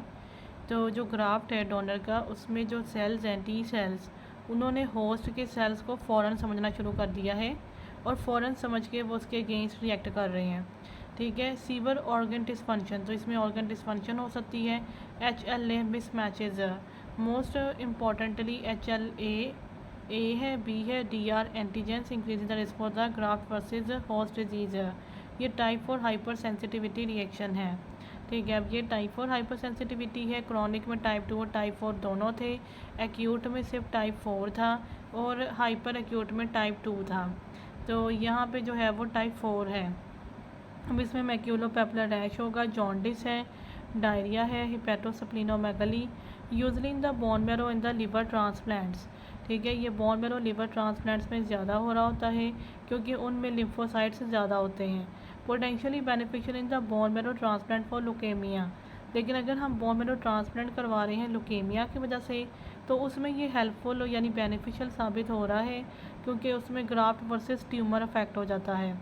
For patients who are immuno compromised irradiate blood products, वो पेशेंट्स जो पहले से ही इम्यूनो कॉम्प्रोमाइज्ड हों, उनके ब्लड प्रोडक्ट्स, उनमें मतलब ब्लड प्रोडक्ट्स जो है वो इरेडिएट कर दिए चाहिए prior to transfusion to prevent graft versus host disease, ठीक है। उनके जो ब्लड प्रोडक्ट्स हैं वो हमें इरेडिएट कर देने चाहिए ट्रांसफ्यूजन से पहले ही, ताकि हम ग्राफ्ट वर्सेस होस्ट डिजीज़ को प्रिवेंट कर सकें। उसके बाद हम देखते हैं ये डायग्राम्स को। तो यहाँ पे ए में जो है वो उन्होंने हमें एक ऐसी डायग्राम शो की हुई है जिसमें हम देख रहे हैं कि रेड कलर, ऑरेंज कलर की जो है वो इसमें स्टेनिंग हुई हुई है, डिफरेंट जो एरो से उन्होंने शो की हुई है। तो ये क्या चीज़ है, ये उन्होंने हमें जो है वो thrombosis of the graft vessels show की हुई है जिसमें इस्कीमिया और फिब्रिनॉइड नेक्रोसिस हो रही है। तो ये ग्राफ्ट के वेजल्स हैं, ठीक है, उनमें इस्कीमिया और फिब्रिनॉइड नेक्रोसिस हो रही है क्योंकि थ्रोम्बोसिस हो गई है। तो उसके बाद बी में देखते हैं, तो यहाँ पे इन्होंने पर्पल करके हमें शो की हुई हैं, ठीक है, जो कि बहुत प्रोमिनेंट हो रही हैं। तो ये क्या चीज़ है, ये है the interstitial dense interstitial lymphocytic infiltrator, ठीक है। तो हमने देखा कि ग्राफ्ट वेजल्स के अंदर जो है वो वेस्कुलाइटिस हो गई है और उनमें लिम्फोसिटिक इन्फिल्ट्रेट्स बने हुए हैं। तो ये जो पर्पल कलर के इतने बड़े बड़े से हैं, ये लिम्फोसिटिक इन्फिल्ट्रेट हैं, ठीक है, जो हमें मिलेंगे एक्यूट में, एक्यूट ट्रांसप्लांट रिजेक्शन में। तो उसके बाद हमने देखा है कि यहाँ पे एक सी में जो है वो उन्होंने हमें एक सर्कल सा बनाया हुआ है, राउंड सी बॉडी है। तो इसके अंदर एक और सर्कल है जो वाइट कलर का है। तो ये जो इस तरह की बॉडी है ये किस में बनेगी, ये है आर्टीरियोस्क्लेरोसिस, ठीक है, ये हमें मिलती है क्रॉनिक ट्रांसप्लांट रिजेक्शन में। तो ये जो है जो गोल सी ये राउंड सी बॉडी है, तो ये हमें ये आर्टीरियोस्क्लेरोसिस है और ये क्रॉनिक ट्रांसप्लांट रिजेक्शन में बनती है। और इसकी वजह ये होती है कि यहाँ पे आर्टीरियोस्क्लेरोसिस हुई हुई है। उसके बाद हम देखते हैं इम्यूनोलॉजी का, इम्यूनोसप्रेसेंट्स वाला सेक्शन स्टार्ट हो गया है। तो इम्यूनोसप्रेसेंट्स कौन सी चीज़ें होती हैं, क्या इनकी डेफिनेशन है, these are the agents that block lymphocyte activation and proliferation, ठीक है। ये ऐसे एजेंट्स हैं जिन्होंने लिम्फोसाइट्स की एक्टिवेशन को और प्रोलिफरेशन को ये ब्लॉक कर देते हैं। रिड्यूस एक्यूट ट्रांसप्लांट रिजेक्शन, तो इन्होंने जो है वो ट्रांसप्लांट रिजेक्शन को रिड्यूस कर देना है बाय सप्रेसिंग, ठीक है, इन्होंने ट्रांसप्लांट रिजेक्शन को रिड्यूस करना होता है बाय सप्रेसिंग सेलुलर इम्यूनिटी, ठीक है, सेलुलर इम्यूनिटी को रिड्यूस करके इन्होंने एक्यूट ट्रांसप्लांट रिजेक्शन को प्रिवेंट करना होता है। यूसेस प्रोफाइलैक्सिस, ठीक है, हम प्रोफाइलैक्सिस में इनको देंगे। Frequently combined to achieve greater efficacy with decrease toxicity, तो हम जो है वो एफिकेसी बढ़ाने के लिए और टॉक्सिसिटी डिक्रीज़ करने के लिए भी इनका यूज़ करते हैं। Chronic suppression can increase the risk of infection and malignancy, लेकिन अगर हम क्रॉनिक इम्यूनोसप्रेशन करवाते रहेंगे तो उससे इन्फेक्शन और मैलिग्नेंसी की रिस्क भी इंक्रीज़ हो सकती है। तो ये वो एजेंट्स हैं जो लिम्फोसाइट्स की एक्टिवेशन और प्रोलिफरेशन को ब्लॉक करेंगे, ठीक है, और एक्यूट ट्रांसप्लांट रिजेक्शन को रिड्यूस करेंगे क्योंकि ये सेलुलर इम्यूनिटी को सप्रेस कर देते हैं, ठीक है, ये एफिकेसी को बढ़ाते हैं और टॉक्सिसिटी को डिक्रीज़ करते हैं। और अगर हम क्रॉनिकली इनको देते जाएंगे तो फिर इन्फेक्शन और मैलिग्नेंसी की रिस्क इंक्रीज़ हो जाती है। उसके बाद हम देखते हैं कि यहाँ पे ये टी हेल्पर सेल इन्होंने हमें दिया हुआ है। तो इसके ऊपर जो है वो दो रिसेप्टर्स लगे हुए हैं, एक इंटरल्यूकिन 2 का रिसेप्टर है और एक यहाँ पे टी सेल रिसेप्टर है। टी सेल रिसेप्टर के दोनों तरफ लगा हुआ है CD3, ठीक है, और एक ब्राउन सा यहाँ पे लगा हुआ है वो है CD4, ठीक है। तो जब टी सेल रिसेप्टर एक्टिवेट होगा तो वो एक्टिवेट करता है कैल्सिन्यूरिन को, ठीक है। कैल्सिन्यूरिन जो है वो आगे एक्टिवेट करता है NFATP को एक्टिवेट करेगा इनटू NFAT, ठीक है। तो ये है NFAT क्या होता है,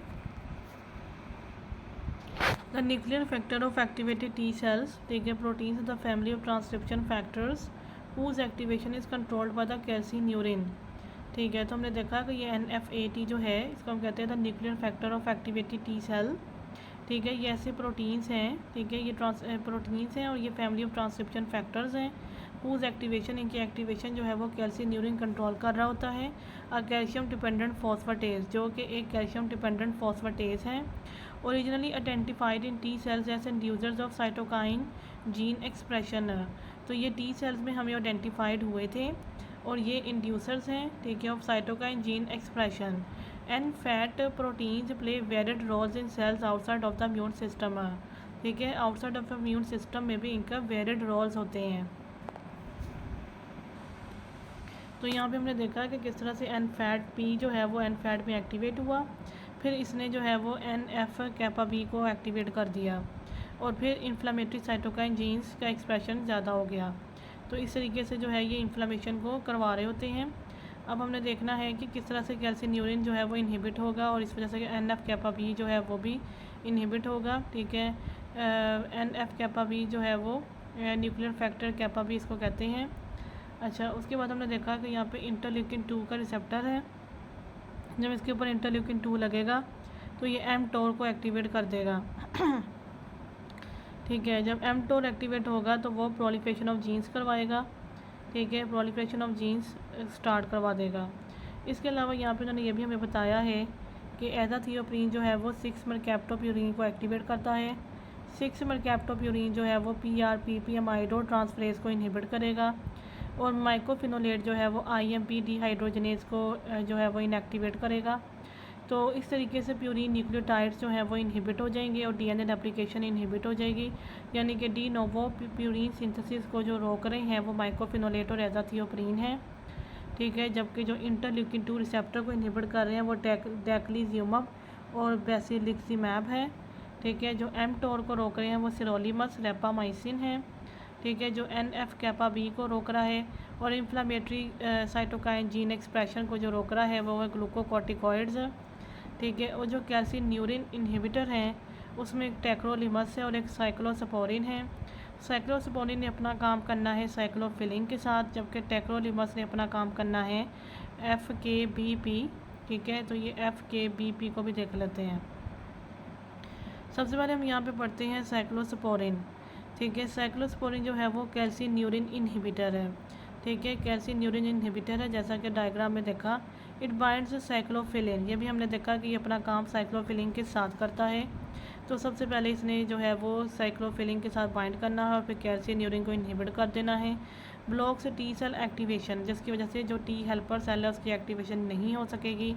बाय प्रिवेंटिंग इंटरल्यूकिन 2 ट्रांसक्रिप्शन, क्योंकि इसने इंटरल्यूकिन 2 के ट्रांसक्रिप्शन को रोक देना है। इसकी इंडिकेशंस हैं सोरियासिस और रियोमेटॉइड आर्थराइटिस, और टॉक्सिसिटी में है नेफ्रोटॉक्सिसिटी, हाइपरटेंशन, हाइपरलिपिडीमिया, ठीक है। नेफ्रोटॉक्सिसिटी यानी किडनी डैमेज करवाते हैं, हाइपरलिपिडीमिया करवाएंगे, हाइपरटेंशन करवाएंगे, न्यूरोटॉक्सिसिटी करवाएंगे, जिंजिवल हाइपरप्लाजिया, हिर्सुटिज्म है।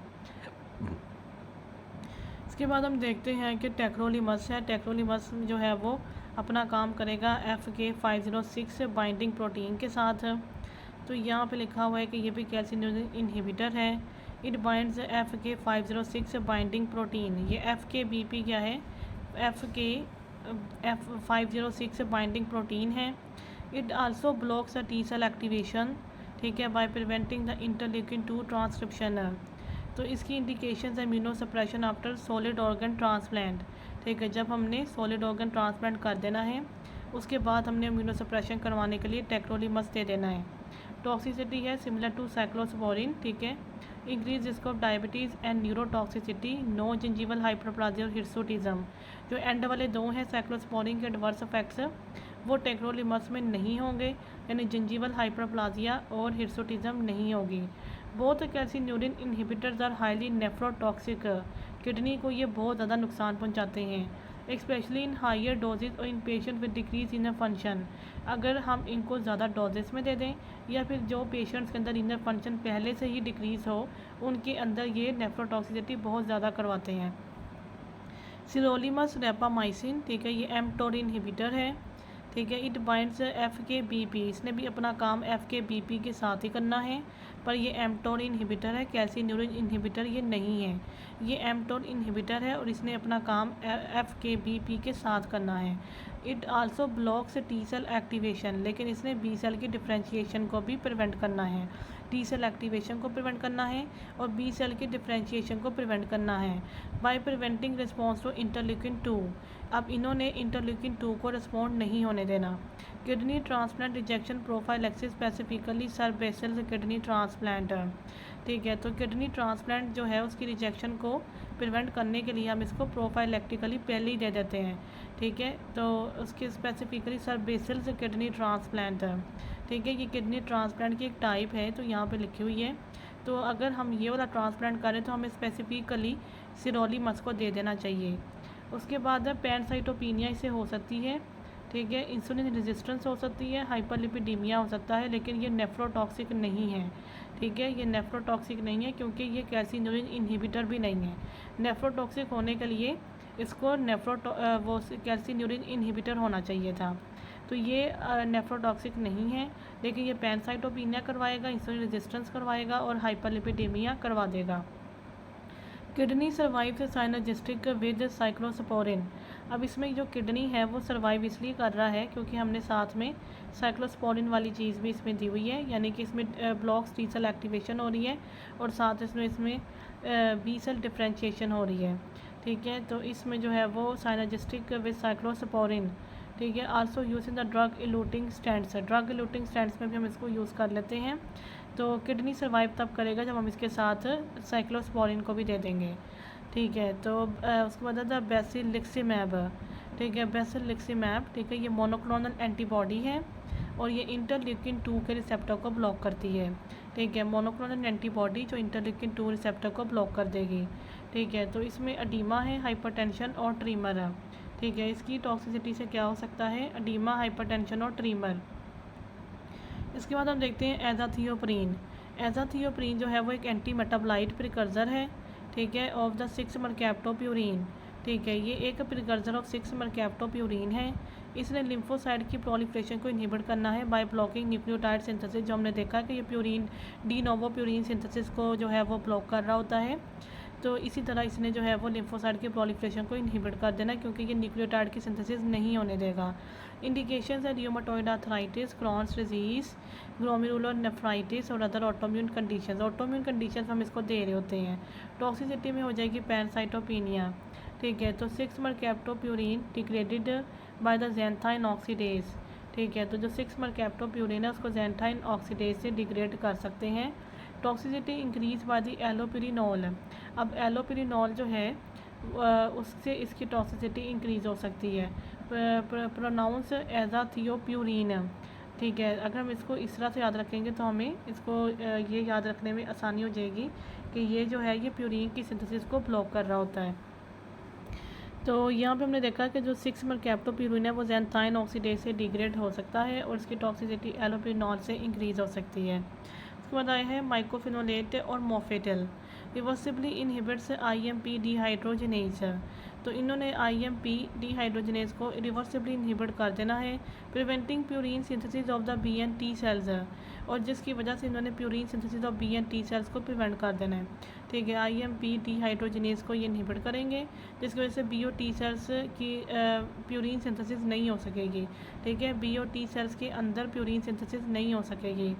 ये glucocorticoid sparing agent the rheumatic disease है, ठीक है। जब र्यूमेटिक डिजीज़ हो जाए तो ये ग्लूकोकोर्टिकॉइड स्पेयरिंग एजेंट है, यानी ग्लूकोकोर्टिकॉइड के अलावा जो हम एजेंट दे सकते हैं र्यूमेटिक डिजीज़ में, ये वो एजेंट है। इसकी टॉक्सिसिटी से हो सकता है GI upset, pancytopenia, hypertension, less nephrotoxic and neurotoxic. ये नेफ्रोटॉक्सिक भी इतना नहीं होता और न्यूरोटॉक्सिक भी नहीं होता, associated with invasive cytomegalovirus infection. लेकिन इसका एक जो है वो साइड इफ़ेक्ट है कि ये साइटोमेगालोवायरस इन्फेक्शन जो है उसका इन्वेसिव किस्म का इन्फेक्शन करवा सकता है। उसके बाद हम देखते हैं ग्लूकोकॉर्टिकॉइड्स। तो ग्लूकोकॉर्टिकॉइड जो है वो एनएफ कैपा बी को इनहिबिट करते हैं। They suppress both B and the T cell function by decreasing transcription of many cytokines.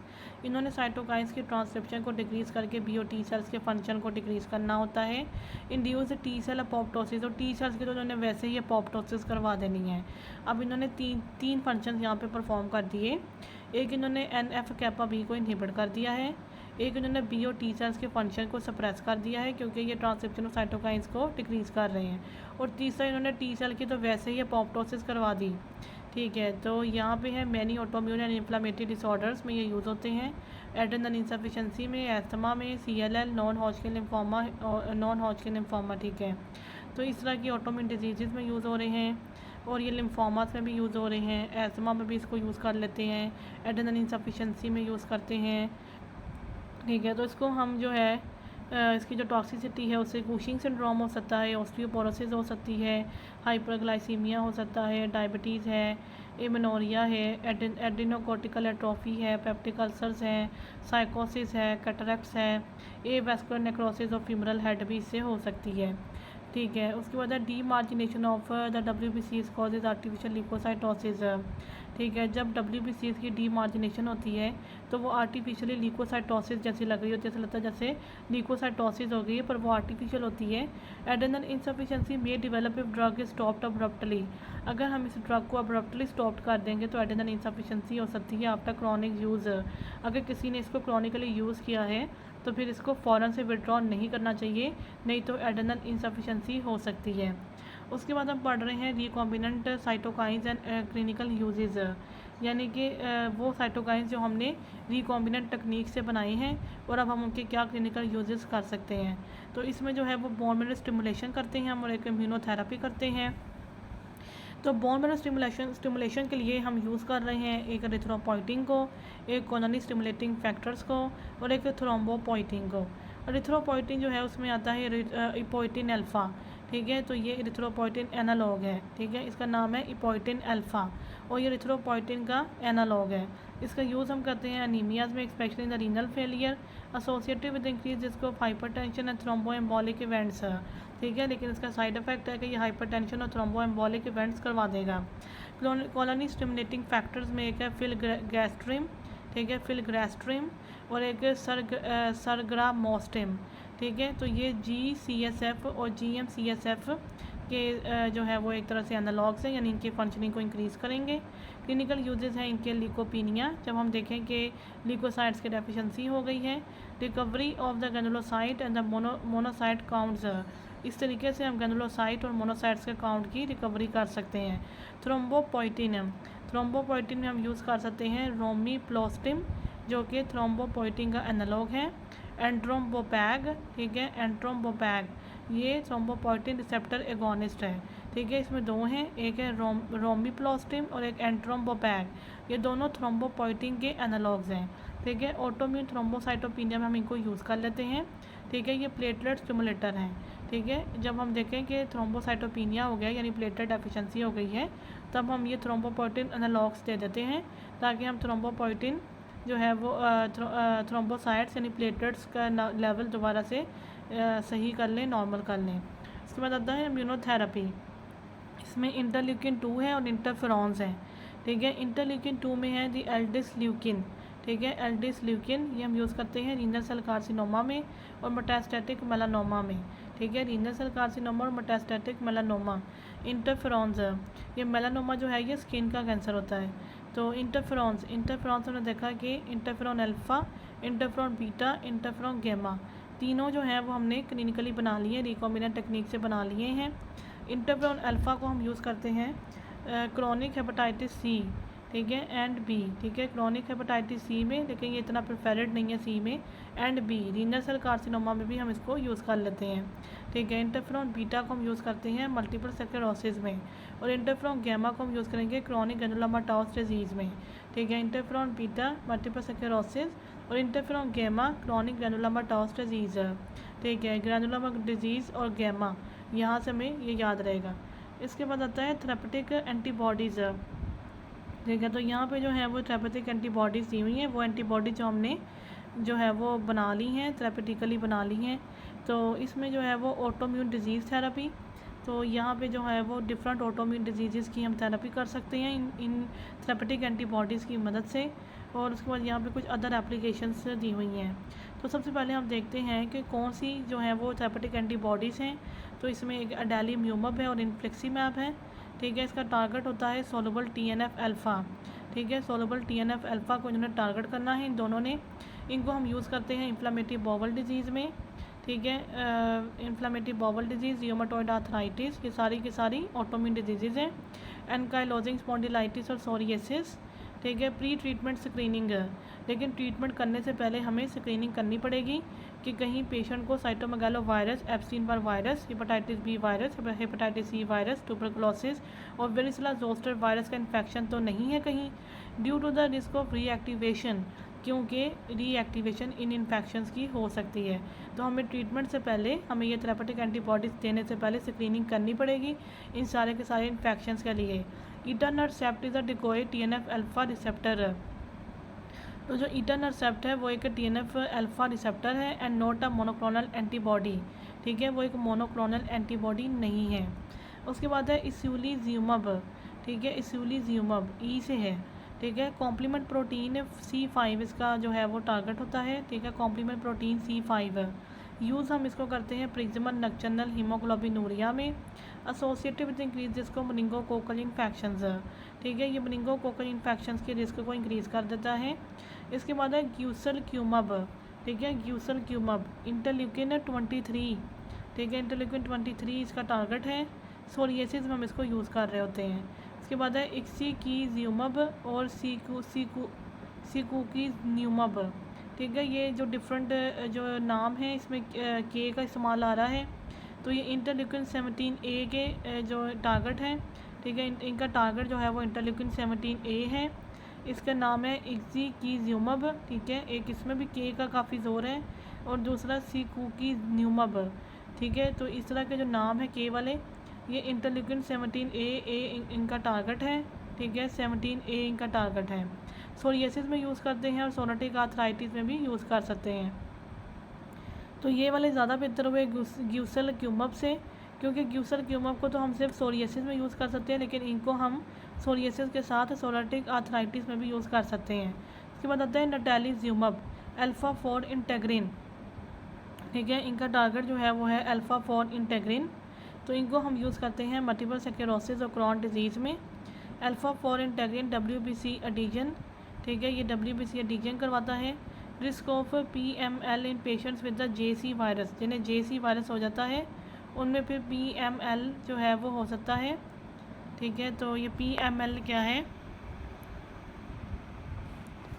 ठीक है, PML जिसे द प्रोग्रेसिव मल्टीफोकल ल्यूकोएंसेफेलोपैथी, ठीक है, progressive multifocal leukoencephalopathy is the disease of the white matter of brain, ये brain के white matter की एक disease होती है cause by the virus infection, ठीक है, ये एक वायरस इन्फेक्शन की वजह से हो रही होती है जो कि पोलियोमा वायरस JC, ठीक है, JC ये उसका नाम है वायरस का, polyoma virus JC that targets cells that make myelin, ठीक है, ये ऐसा वायरस है जो ऐसे टारगेट्स को सेल करेगा ब्रेन के अंदर, ठीक है, ऐसे सेल्स को टारगेट करेगा ब्रेन के अंदर जो माइलिन बनाते हैं, the material that insulates nerve cells, ठीक है, ये एक ऐसा मटीरियल होता है जो नर्व सेल्स को इंसुलेट कर रहा होता है। तो यहाँ पे हमने देखा कि किस तरह से अल्फ़ा-4 इंटेग्रिन जो है वो WBC इसके एडिशंस करवाता है और नटालिज्यूमब अगर हम दे रहे हैं तो पेशेंट के अंदर जो है वो जो PML की रिस्क बढ़ जाती है cause by the JC virus. उसके बाद है उस्टेकिन्यूमब, ठीक है, यू से ये स्टार्ट होता है, ये इंटरल्यूकिन 12 ओवर इंटरल्यूकिन 23 इसका टारगेट है। सोरियासिस और सोरेटिक आर्थराइटिस में इसको यूज़ कर रहे हैं। उसके बाद है विडोलिज्यूमब, ये भी अल्फ़ा-4 इंटेग्रिन पे ये इसका टारगेट है, ये इन्फ्लेमेटरी बाउल डिजीज़ में यूज़ करते हैं। गट स्पेसिफिक एंटी इंटेग्रिन है, ठीक है, गट स्पेसिफिक एंटी इंटेग्रिन, ठीक है, preventing migration of the leukocytes of the gastrointestinal tract, ठीक है, ये अल्फ़ा-4 इंटेग्रिन है, ये गट स्पेसिफिक एंटी इंटेग्रिन है। ठीक है, और इसने ल्यूकोसाइट्स की माइग्रेशन को प्रिवेंट करना है to the gastrointestinal tract. Other applications देख लेते हैं। तो यहाँ पे एक डिनोसियुमब है, ठीक है। डिनोसियुमब का जो टारगेट है वो है रैंक एल। इसको हम यूज़ करते हैं ऑस्टियोपोरोसिस में, इनहिबिट्स ऑस्टियोक्लास्ट मैचुरेशन, क्योंकि ये ऑस्टियोक्लास्ट की मैचुरेशन को इनहिबिट कर देता है। मिमिक्स ऑस्टियोप्रोटैग्रिन, ठीक है। तो इसका जो एक्शन है, मैकेनिज्म ऑफ एक्शन जो है वो ऑस्टियोप्रोटैग्रिन को मैच कर रहा है। डिनोसियुमब हेल्प्स मेक डेंस बॉन्ड्स, ठीक है। यहाँ से हमें याद रहेगा क्योंकि ये ऑस्टियोपोरोसिस हम यूज़ करते हैं ताकि हम ऑस्टियोक्लास्ट की मैचुरेशन को रोक सकें। ऑस्टियोक्लास्ट जो होते हैं वो बॉन्ड की रिजॉर्प्शन करवाते हैं, तो हम बॉन्ड की रिजॉर्प्शन रोकना चाह रहे होते हैं ऑस्टियोपोरोसिस में। इसके बाद है एमिसीज्यूमब, ठीक है। एमिसीज्यूमब ये फैक्टर 10A और 10, ठीक है, उसको इसका टारगेट करता है। हीमोफीलिया ए में हम इसको यूज़ करेंगे। नहीं, फैक्टर 10 नहीं है, इसमें है फैक्टर 9A एंड 10, ठीक है। फैक्टर 9A एंड 10, ठीक है, तो उसको ये टारगेट करेगा। हीमोफीलिया ए में इसको हम यूज़ करेंगे। बाय स्पेसिफिक मिमिक्स फैक्टर 8, ठीक है। तो इन्होंने जो है वो फैक्टर 8 की फंक्शनिंग को जो है वो मैच करना है। और ओमेलिज्यूमब, ठीक है, IgE, इसने ओमेलिज्यूमब ने IgE को टारगेट करना है। रिफ्रैक्टरी एलर्जिक एस्थमा में इसको यूज़ करते हैं, ठीक है, क्योंकि उसमें IgE के लेवल ज़्यादा हुए होते हैं। Prevents IgE binding to FcR1, ठीक है। तो ये जो IgE है वो एक रिसेप्टर होता है इसका, उसको बाइंड करती है। तो वो एप्सिलॉन R1 रिसेप्टर जो है वो उसको प्रिवेंट करेगी इसके साथ बाइंडिंग। तो हम इसको यूज़ करते हैं एलर्जिक एस्थमा में। उसके बाद आता है द पेलीविज्यूमब। पेलीविज्यूमब जो है वो RSVF प्रोटीन को बाइंड करेगी, ठीक है। तो रेस्पिरेटरी सिंसाइटल वायरस F प्रोटीन है, ठीक है। ये एक वायरस है, उसके अंदर एक प्रोटीन है, उसको हम कहते हैं F प्रोटीन, उसको इसने टारगेट करना है। RSV prophylaxis for the high risk infants. तो जो हाई रिस्क इन्फेंट्स होते हैं उसमें हम ये रेस्पिरेटरी सिंसाइटल वायरस की प्रोफाइलैक्सिस के लिए इसको दे देते हैं, ठीक है। पेलीविज्यूमब वायरस, ठीक है। तो यहाँ पे हमने देख लिया कि किस तरह से डिनोसियुमब ऑस्टियोपोरोसिस में यूज़ हो रहा है, और एमिसीज्यूमब जो है वो हीमोफीलिया में यूज़ हो रहा है, और ओमेलिज्यूमब जो है वो रिफ्रैक्टरी एलर्जिक एस्थमा में यूज़ हो रहा है, और पेलीविज्यूमब जो है वो रेस्पिरेटरी सिंसाइटल वायरस की प्रोफाइलैक्सिस में यूज़ होता है, ठीक है।